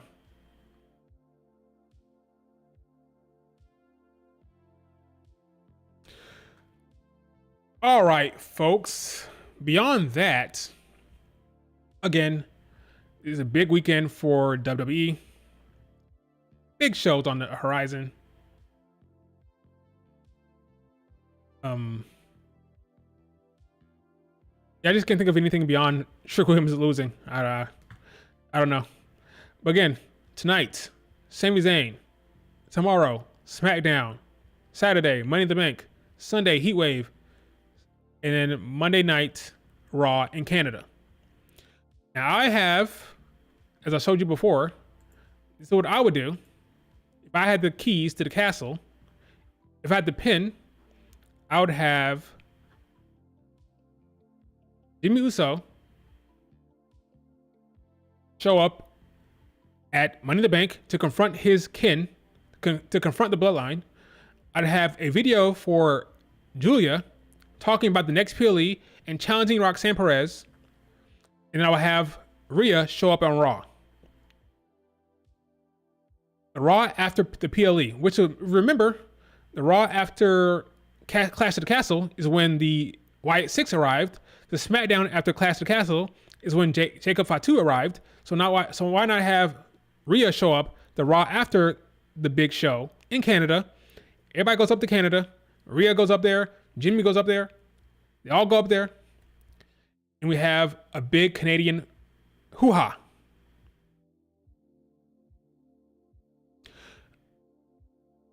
What match don't you care about? Talking about the Trick Williams match? That's what I would do. Jack Perry, Scapegoat. We just talked about the Heatwave card. We just talked about it. You missed it. You just missed it. So I think the perfect time for Rhea to return is that Raw. This makes too much sense. Things are escalating with Liv Morgan, and because things are escalating, it feels like Rhea is on the horizon. Damian Priest just talked to her. You say you talked to her. That tells me that like they're ready to pull the trigger here. She's talking to Damian Priest. Liv Morgan is escalating her harassment to Dom Dom. I think it's time. And if you want to do Rhea against Liv Morgan at Mania, not Mania, but at SummerSlam, if that's a match, you need to build to it.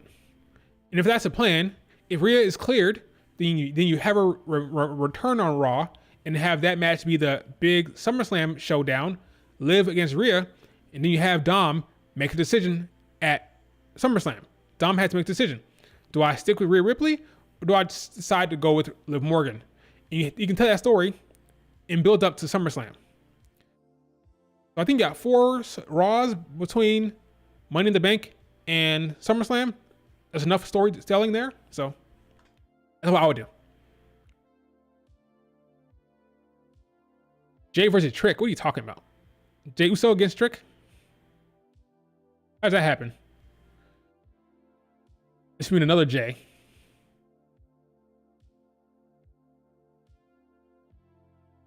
Bloodline Civil War between the Samoans, Jacob Solo, and Vila versus the Tongan brothers. Yeah, I don't know when that's going to happen. Jack Perry. That is, I wonder when Jey Uso will get involved here. When is Jay going to get into bloodline business? I have a hard time seeing him win the Money in the Bank because ultimately he has to go back to the bloodline storyline. So in my mind, here's the thing. This we'll talk about before I wrap this up. Here's what I'll say. Right now I have, I don't know what you do with Trick Williams. I don't know. That's the thing. The men's division in NXT is boring. Right now I have Naomi and Chad Gable winning Money in the Bank. Gable and Naomi, I got. I have no confidence in that, but that's what I would do. I have Naomi win Money in the Bank, and I have Chad win the men's. I just think that makes sense. Storytelling. Triple H is a storytelling guy. Chad Gable. Here's the thing about Chad Gable. 2 Raws ago, he was talking to the Creeds. That's it. We haven't seen them since. Creed said, hey, do you need some help? What's going on? He said, yeah, I need some help. We haven't seen them since. It's possible that the Creeds and Chad Gable have been working behind the scenes, and they're going to surprise us at Money in the Bank. They'll make their move. They'll make their debut as Chad Gable's assistants at that card. So if he wins the Money in the Bank, it may be because the Creeds help him. That could be the big reveal, that the Creeds are helping Chad Gable in that match. So I think the Creeds could come out there and help Chad Gable win Money in the Bank, because I think he needs some type of push. You can't have, if you're going to have the Creeds show up, if the Creeds are going to show up and have a presence at Money in the Bank, if they're going to show up and help Chad Gable, they have to have some type of like win, some type of like something cool to go wrong with it, right? Because without the Money in the Bank briefcase, then what do they have? We're helping Chad Gable, so like, and who cares? Yeah. But if he wins Money in the Bank with the Creeds, then it gives him a little bit more strength in that new faction. Yes, we're now working with the Creeds, and the Creeds help me win Money in the Bank. Look how strong we are. We're units, and you know we had a big win at Money in the Bank. So that makes that faction strong to have Chad Gable win the Money in the Bank briefcase. Without the Money in the Bank briefcase, then what did they have? Nothing. And I don't know how you get back to the Chad Gable Sami Zayn storyline. I don't think you do that now. So let Chad Gable win Money in the Bank with the Creeds, make them look strong and important on the show. Because again, they haven't talked since we saw that backstage segment. There's been no Creeds on TV. Are they saving it for Money in the Bank? Would they be in Canada? I think it's possible. Like I said before, the Money in the Bank winner will come from Raw. Raw will have the men's Money in the Bank winner. That's Chad, Jay, and why am I blanking on freaking Drew McIntyre? Jesus. Okay. Those are the possible winners. Drew has a storyline with CM Punk. If he wins it, he'll lose the cash in. He'll fail the cash in. His plan is to win it and then cash in the same day. If that happens, they will burn they'll burn the Money in the Bank briefcase, because I think he'll fail because of CM Punk. Jey Uso, if he wins it, the Bloodline has a storyline right now. He's going to get back with the Bloodline eventually. Is the Money in the Bank briefcase going to make sense for Jey to have that while working with the Bloodline? Maybe not. Chad Gable has a storyline with the Wyatts a little bit, right? If he doesn't win the Money in the Bank, then what? He gets the Creeds, and then what? He continues to feud with the Wyatts? In a way, he's not feuding with them. They're just bothering him. They're just showing up and delivering freaking VHS tapes, right? So I think in order for Chad Gable to have some importance here, in order for the team up of Chad Gable and the Creeds to have some type of weight, I think it'd be good to have Chad Gable win the Money in the Bank briefcase. That's me. That's just me. Yeah, Chad Gable got injured. He got murdered. Yeah, he didn't get murdered. He got jumped. I think he needs to have some type of push now with the Creeds. So given the Money in the Bank briefcase, that'll make sense in my mind. But I could see Drew winning it and then losing the cash in. Jay's a little bit harder, but it's possible, I guess. He's on a damn poster, right? He's the damn poster. But it doesn't mean anything. Seth and Becky Lynch were the poster last year, I think. Yeah, Seth and Becky, and they both lost. So I'll go Chad. It could be Drew. It could be Jay. But I'll go Chad for now with the Creeds. And then for the women, I got Naomi. So I think Triple H will want to go with that storyline with Bayley and Naomi. They have a history. They have a story there. Chelsea Green, that is the comedy route. Not really a story there, just comedy. Fun, ha ha ha. You can do that. Tiffany Stratton, I don't buy it. I'll believe it when I see it. Some people think that Tiffany Stratton is the odds-on favorite. She's like the betting favorite. I don't buy it. I don't. She was just called up this year. What about Triple H's booking? What about his booking makes you think that he would fast track Money in the Bank to Tiffany? Nothing. There's nothing in his track record that will make you think that 6 months into her run to get Money in the Bank. Is it possible? Sure. I have to believe it till I see it. I have to believe it to see it. When it happens, I'll believe it, okay? She's young. She's 25. I think the Tiffany Stratton, Nia Jax tag team is the way he's going to go. Why do I say that? Well, look at what he's doing right now. He's trying to bolster the women's division, the tag team division. He has the Damage Control feuding with the Unholy Union. He's got the Party Girls attacking Damage Control. So he has 3 solid tag teams over there. You want to include Shayna Baszler and Zoe Stark? You can. That's 4. There's a storyline over there with the tag team division. He's cooking over there. On SmackDown, what you got? Got Bianca and Jade. They literally have a match. This show right here. Right here. This match on SmackDown. Jade and Bianca will be facing Candice LeRae and Indy Hartwell.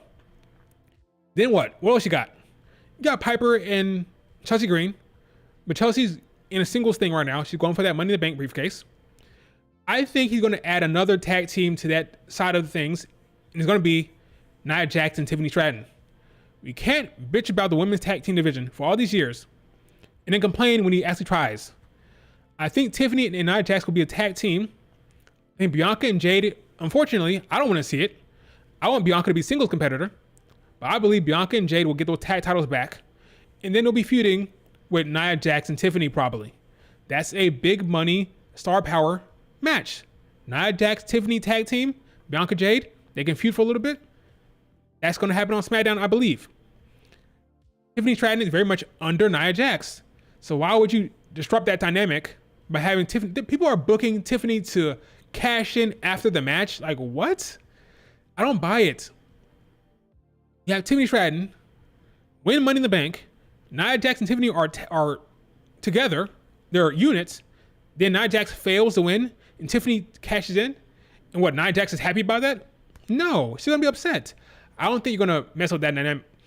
That dynamic, I don't believe is going to be messed with right now. I think that dynamic will stay intact of Tiffany and Tiffany and Nia Jax. So if that's the direction you want to go, there'll be a tag team. They'll be together.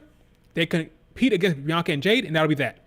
I don't think they're going to have Nia Jax worried about Tiffany cashing in at any point. That'd be silly to me. I think she's too young right now for Triple H booking. Maybe I'll be proven wrong. If Vince was booking it, I'll be more likely to believe it. If Vince was booking the show, yeah, he could put the Money in the Bank on Tiffany. Sure, he's knee jerk. He reacts fast.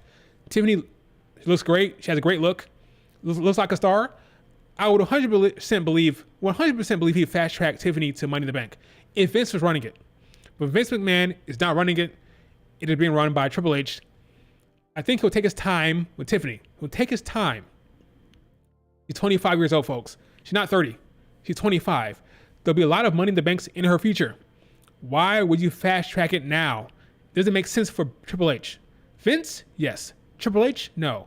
Maybe I'll be proven wrong, but I have to see it first. I have to see it to believe it. Tiffany has a long way to go. There's many Money in the Banks in her future. I think the plan is for Nia Jax and Tiffany to be a tag team. Maybe they'll win the tag titles. And that's how you put a belt on Tiffany if you want to. Just like put a belt on Jade Cargill right away. Well, the singles belt is a tag belt. You do the same with Tiffany Stratton. We want to make her a champion, but the tag team title belt's on her.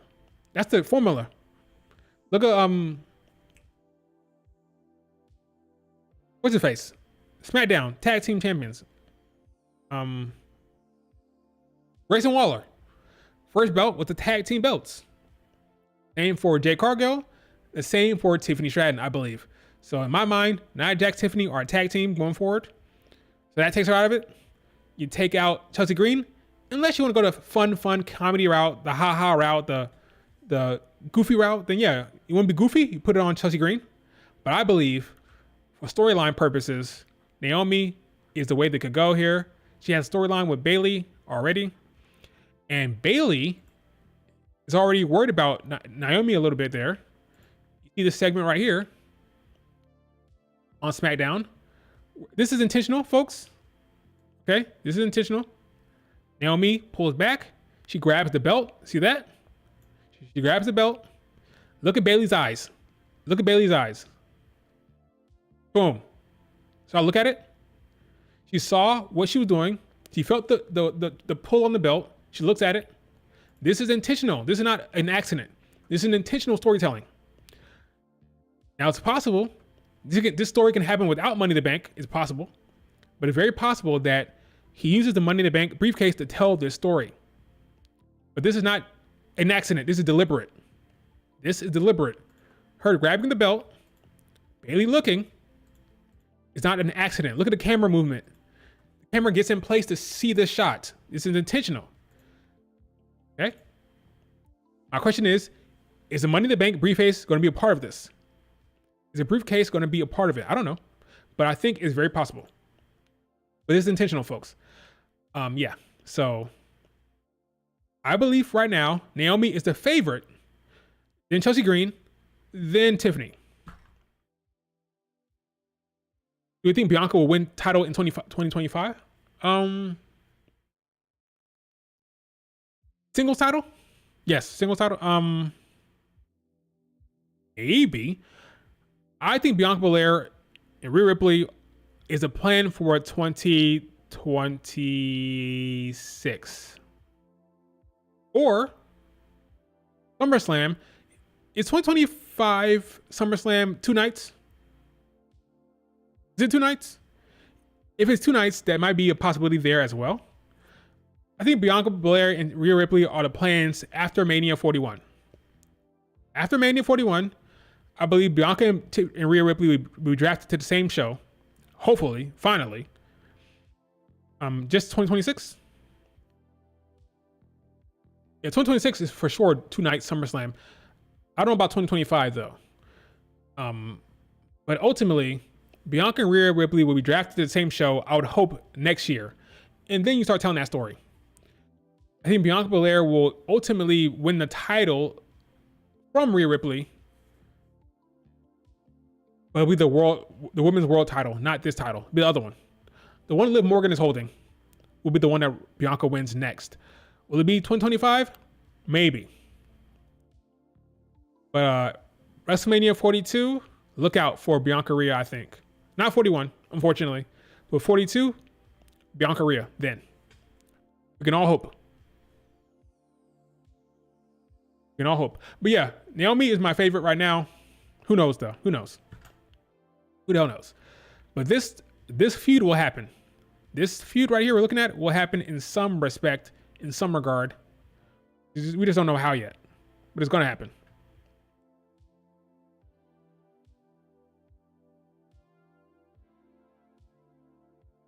Do you think Bianca and Rhea face at 41? Bianca probably face Charlotte or Charlotte. Yeah, probably Charlotte. Again, they've tried back-to-back years. They tried last year. They tried the year before that. They failed both times because of various reasons. They may try again. But Bianca Charlotte is a possibility. Probably the most likely. Can keep trying it. Might as well try again, I guess. And then Jade will probably face whoever's champion. Because I believe that Jade is winning the Rumble. I think she's winning the Rumble. And I like that. I mean, I love it. I don't buy her losing it again. I don't buy it. Last year, she reached the final 3. Got eliminated by Liv Morgan. Does she lose it again? The Rumble and Chamber? I don't buy it. The way she's being booked, I believe ultimately she wins the Rumble this time around. She faces whoever's champion. It won't be Bianca. Get that through your heads. Whoever she faces at Rumble, or whoever she faces at the Mania, it will not be Bianca Belair, because Bianca Belair will not be champion.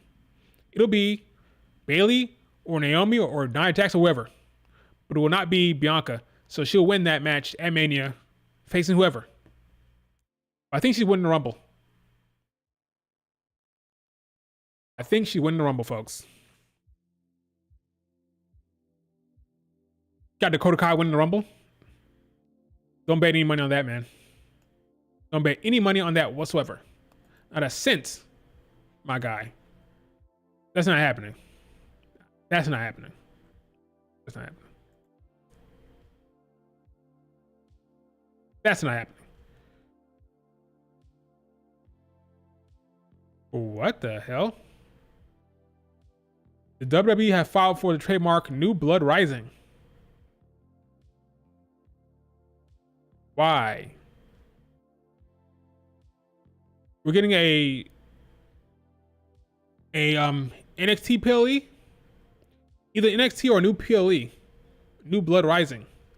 This was a WCW pay-per-view in 2020. I mean 2000, not 2020. 2000. Yeah, I think this is a new PLE name for NXT or WWE, for main roster maybe as well. I don't know. Probably for NXT, yeah. It sounds like an NXT name, New Blood Rising. But there was that story that they wanted to do a Hell in a Cell match for the main roster with Drew and CM Punk. Maybe that's the name of the main roster PLE, New Blood Rising. I don't know. Could just be NXT though.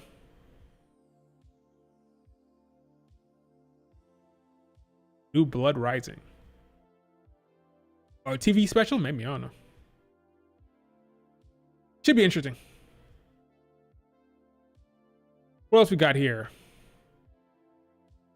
What is Bailey doing? She loves to juggle. She's obsessed with it. She's obsessed with juggling. Impressive. Good job, Bailey. Good job. I'm impressed. Something wrong with that woman. Something is wrong with her. Is there any last question before I wrap this stream up? Oh, look at Mercedes Moné talking about the fans turning on her. One thing I love about wrestling, the fans are quick to turn, you know, on you, you know, and yet somehow the energy always ends up hyping me up. So please carry on. I do enjoy it. So she likes to get booed, folks. So keep it. So boo her, turn on her. I guess she likes it. A All Elite Crew. What the hell is that? Who the hell reads that newsletter? So she's embracing the boos. I love that for her. Good for her. What else we got? Bad Blood is coming back. Yeah, that's what I'm wondering. Is this going to be the Bad Blood PLE? Are they going with this instead of Bad Blood? I don't know. Maybe instead of doing Bad Blood, they do this. Like maybe that's the decision they went with. We'll call it New Blood Rising instead of Bad Blood. I don't know. It sounds pretty close, right? Bad Blood, New Blood Rising. Almost too close, so you gotta pick one. Wait, is it really? It's a newsletter for her fans? That's the name of it? The name of her newsletter is called The Crew? Wait, what was it called? Let me see. Let me go back. That's her own personal newsletter?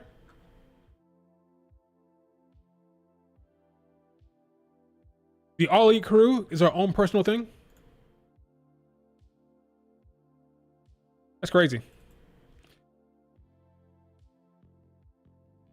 Will we get a summit for on SmackDown maybe? Why not? You're asking we'll get a summit for the Money in the Bank for the women? Maybe. They could on SmackDown easily. They did that last year, right? Yeah, they could do that on SmackDown. They're all in Canada. Everything's in Canada, so why not? That'd be cool. Who would win that? Who would cook in that segment? Let's see. Who's in that match again? Chelsea Green. Tiffany, Naomi, Lyra, Io, Zoe. Probably Chelsea Green. Because remember, Chelsea Green as a home, I think she'll be an overwhelming favorite. She got a lot of energy behind her, a lot of like goodwill with the fans. The fans love her right now. Chelsea Green would cook in that segment.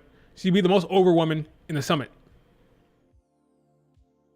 Naomi could be the best promo, but I think the best crowd support would be Chelsea Green because she's in Canada and the crowd loves her right now. What else we got? Yeah, that'd be a good idea to have a summit on SmackDown, maybe. That'd be a good idea. That's what I would do. Why not? What else? Am I forgetting something that I haven't talked about? Beyond. Yeah, Bianca and Jade are facing Indy Hartwell and Candice LeRae. Boring. Saw that match already a couple of times now, but whatever. I've accepted that Bianca and Jade are in the tag team division. There's nothing I can do about it. Whoa. Is this recent? What's happening right now? Credits to Ryan Luco. Don't talk about excellent Dynamite. Talk about me. Attention whore.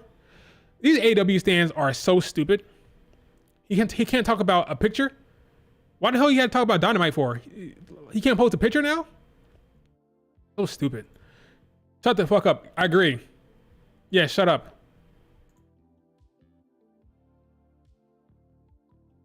Love it. These stands are like the worst. You can't post a picture because Dynamite happened. You can't talk about Dynamite. It's so stupid. Like, stupid.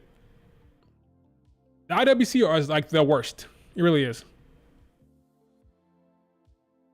The 4 big matches for Mania 41, just imagine. Rock, Roman. That's not happening. Cody, Randy. That's not happening. Gunther, Ilya. That's not happening. Rollins, Punk, maybe.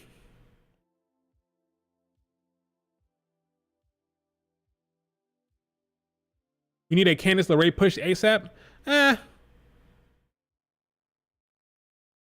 Flair, Belair. That could happen. That's likely. Flair, Belair. Yeah, that could happen. Most likely. Once again, 3 times the charm. What else we got here? I think that's it for now. Next week, we'll be talking about Marigold show, the big Summer Destiny show.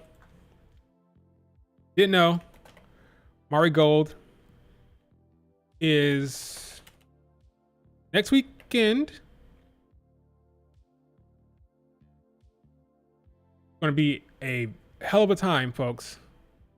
I'll be covering that for the first time ever. My first ever Josie stream. That'd be awesome to see.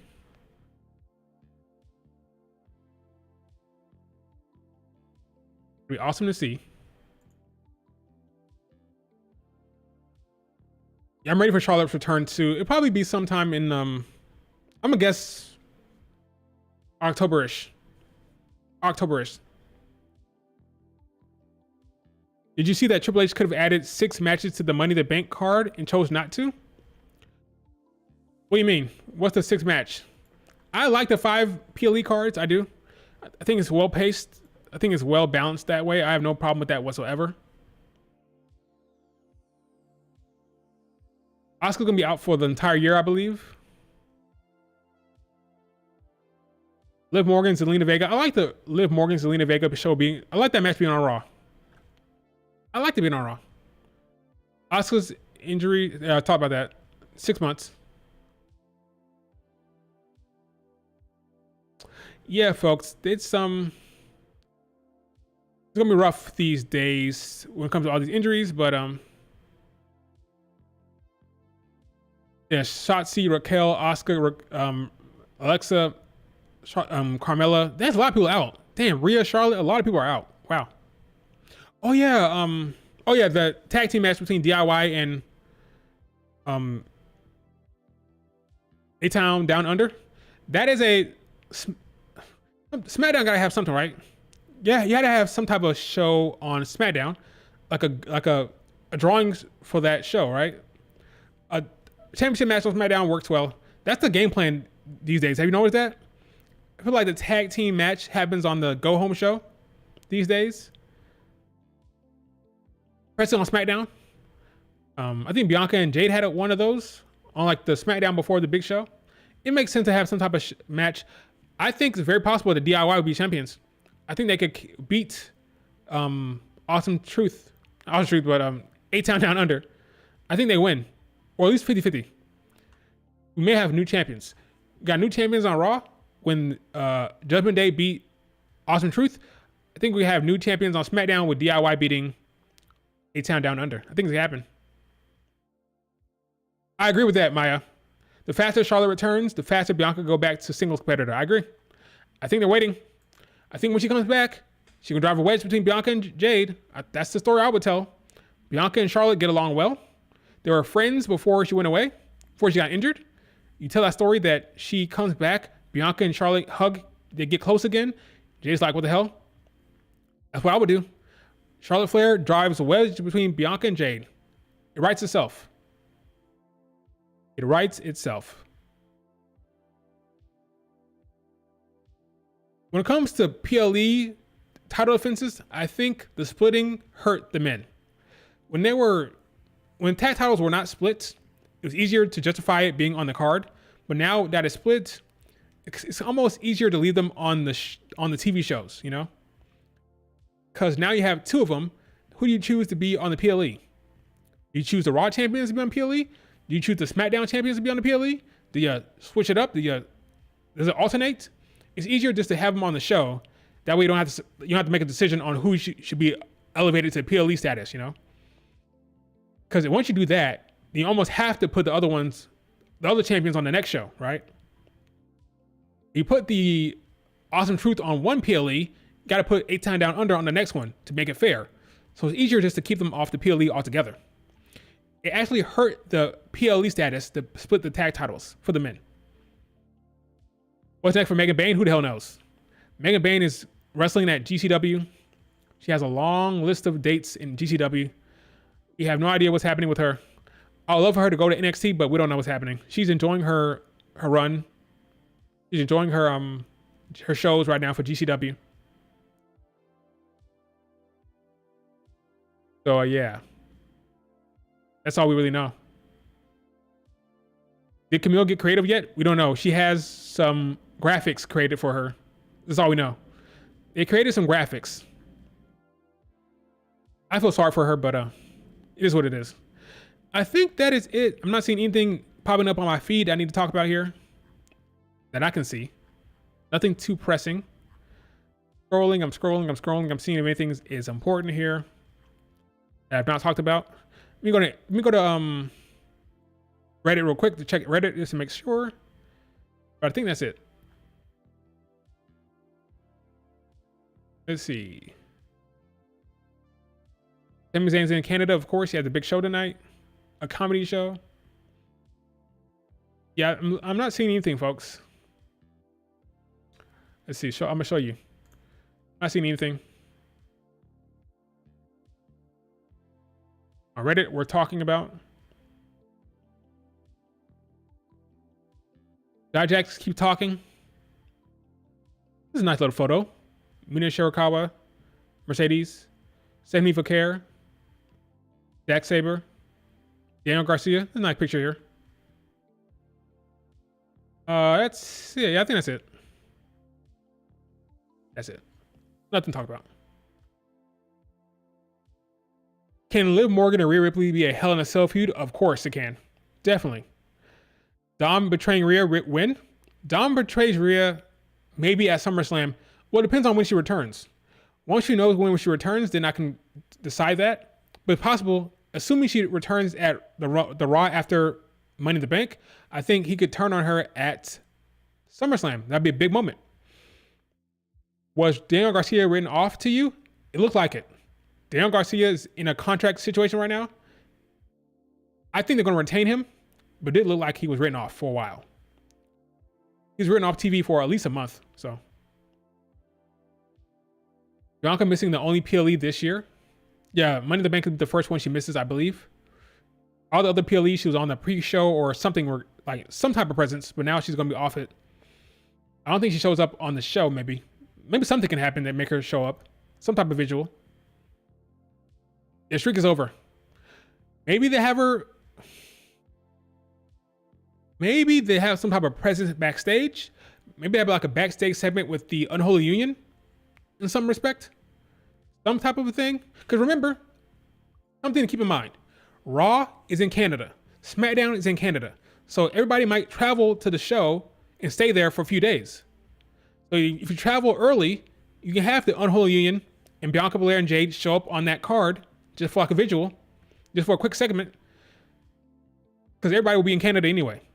Everyone is going to Canada because the Raw and SmackDown are both in Canada, so everybody will be there. So Bianca will be there. The Unholy Union will be there. EO will be there. Damage Control will be there. Everybody is going to Canada. Now, they may go later or earlier, but, they'll all be there eventually.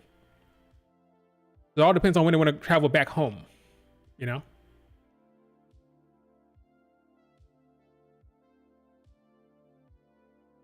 What will Bianca and Jade do at SummerSlam? Tag team title match, my friend. Tag team title match.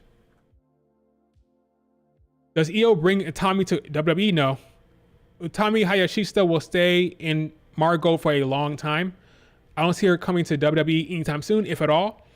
She says she wants to be in Japan. She has no desire to go to USA, so that's that. Utami will be in the WWE. If that happens, it'll be later on. Right now, there's no reason to believe that's going to happen anytime soon. She has said over and over again she wants to stay in Japan, so. Question is, does Damage Control travel to Japan with EO? That's what I want to know. Will we see Damage Control in Marigold together? That's what I want to know. But yeah, Tommy is not coming to WWE anytime soon. He will not. Nia Jax helps Tiffany win Money in the Bank. You might try. Oh yeah, that's a fair point. That's a good point. If you want Nia Jax, I did not think about that till just now. If you want Bianca and Jade on the Money in the Bank card, in some respect, you have Nia Jax try to come down there to help Tiffany, and Jade and Bianca stop her. Boom, right there. You continue the storyline. This is a problem with fantasy booking. This is a problem with that. This will be the last thing. I'm going to end it after this. This will be the last thing I say.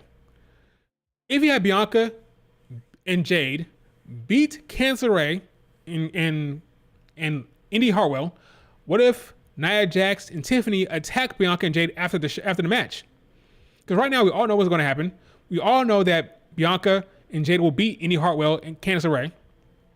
But after that match, you have Nia Jax and Tiffany attack Bianca and Jade. That'll add some spice there. That'll liven up that matchup. Because right now, to be honest with you, I'm not looking forward to the Bianca Jade, Indy Hartwell, Candice LeRae match at all. I'm not looking forward to it. We've seen it already. It's boring. So what happens if after the match, Nia Jax attacks them, setting up the next match the next day for Jade Cargill to get involved with Nia Jax, and Tiffany loses because Nia Jax does not help because Bianca and Jade attack Nia Jax. That could happen, but that's dangerous for me to do that. 'Cause now I'm putting it in my head. So now if it doesn't happen, I'm feel some type of way. But it's possible. Nia Jax, Tiffany attack Bianca and Jade. Jade attacks Nia Jax the next day. Tiffany loses the Money in the Bank. Then we tell the storyline. And then you have that set up for Nia Jax, Tiffany tag team later on. You can do that. That'll get Bianca and Jade on the card.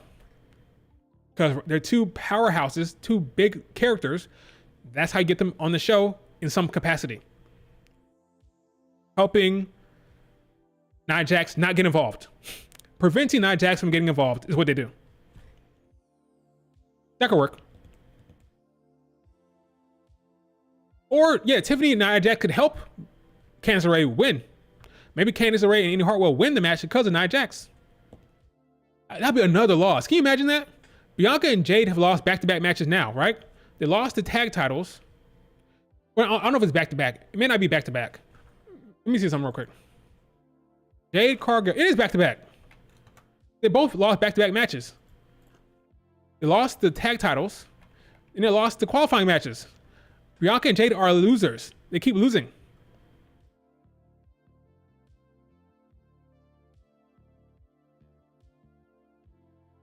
Yep. Last two matches. Lost the qualifying match. Lost the tag titles. Bianca and Jade have lost 2 in a row. Do they dare do 3 in a row? Do they dare? 3 losses in a row? I'll piss some people off. By that I mean Bianca and Jade. If you want to tell a storyline that Bianca and Jade are just pissed off and over it, have them lose again. 3 straight losses for Bianca and Jade. That's unheard of. The IWC won't know how to react. The IWC will lose it. What? Bianca lost 3 times in a row? I thought she was Bianca Hogan. How did that work? 3 losses in a row? They might just do it. They might have Bianca and Jade lose 3 times in a row. Because Bianca, see, as you see here, look at this right here. This is why I wasn't excited about that match. Bianca and Jade defeat Candice LeRae and Indy Hartwell. They just had that match in June. We just had this match. They're doing it again tomorrow. What if Bianca and Jade lose? That's a solid storyline. 3 straight losses for Bianca and Jade. 3 straight losses. Matter of fact,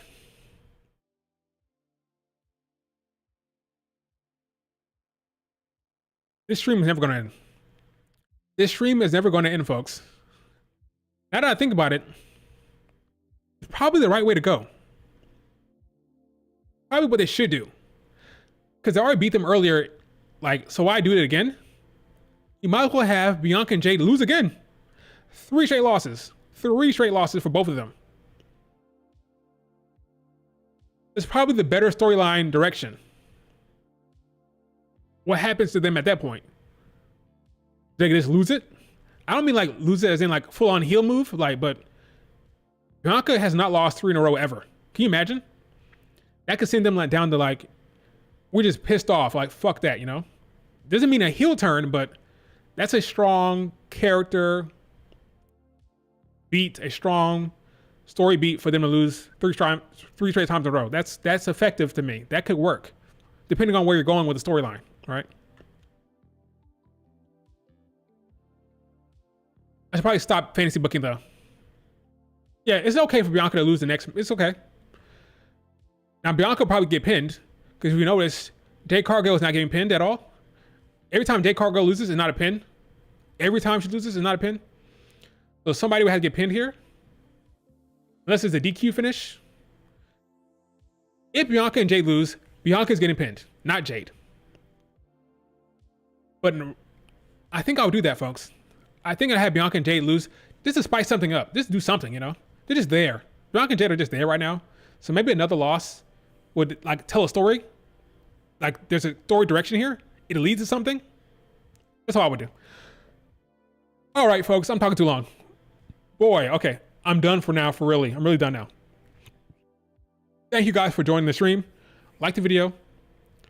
Subscribe to the channel. Then Bianca and Jade should lose now. That's what I would do. Just to spice things up. But yeah, that'll be it, guys. Thanks for joining. Thanks for the stream. Do me a favor, like the video before you leave. Yeah, 2-hour damn stream. Yeah, it's long. It's long. Longer than 2 hours. Almost 3 hours. Talk to you guys later. See you on Twitter. Peace.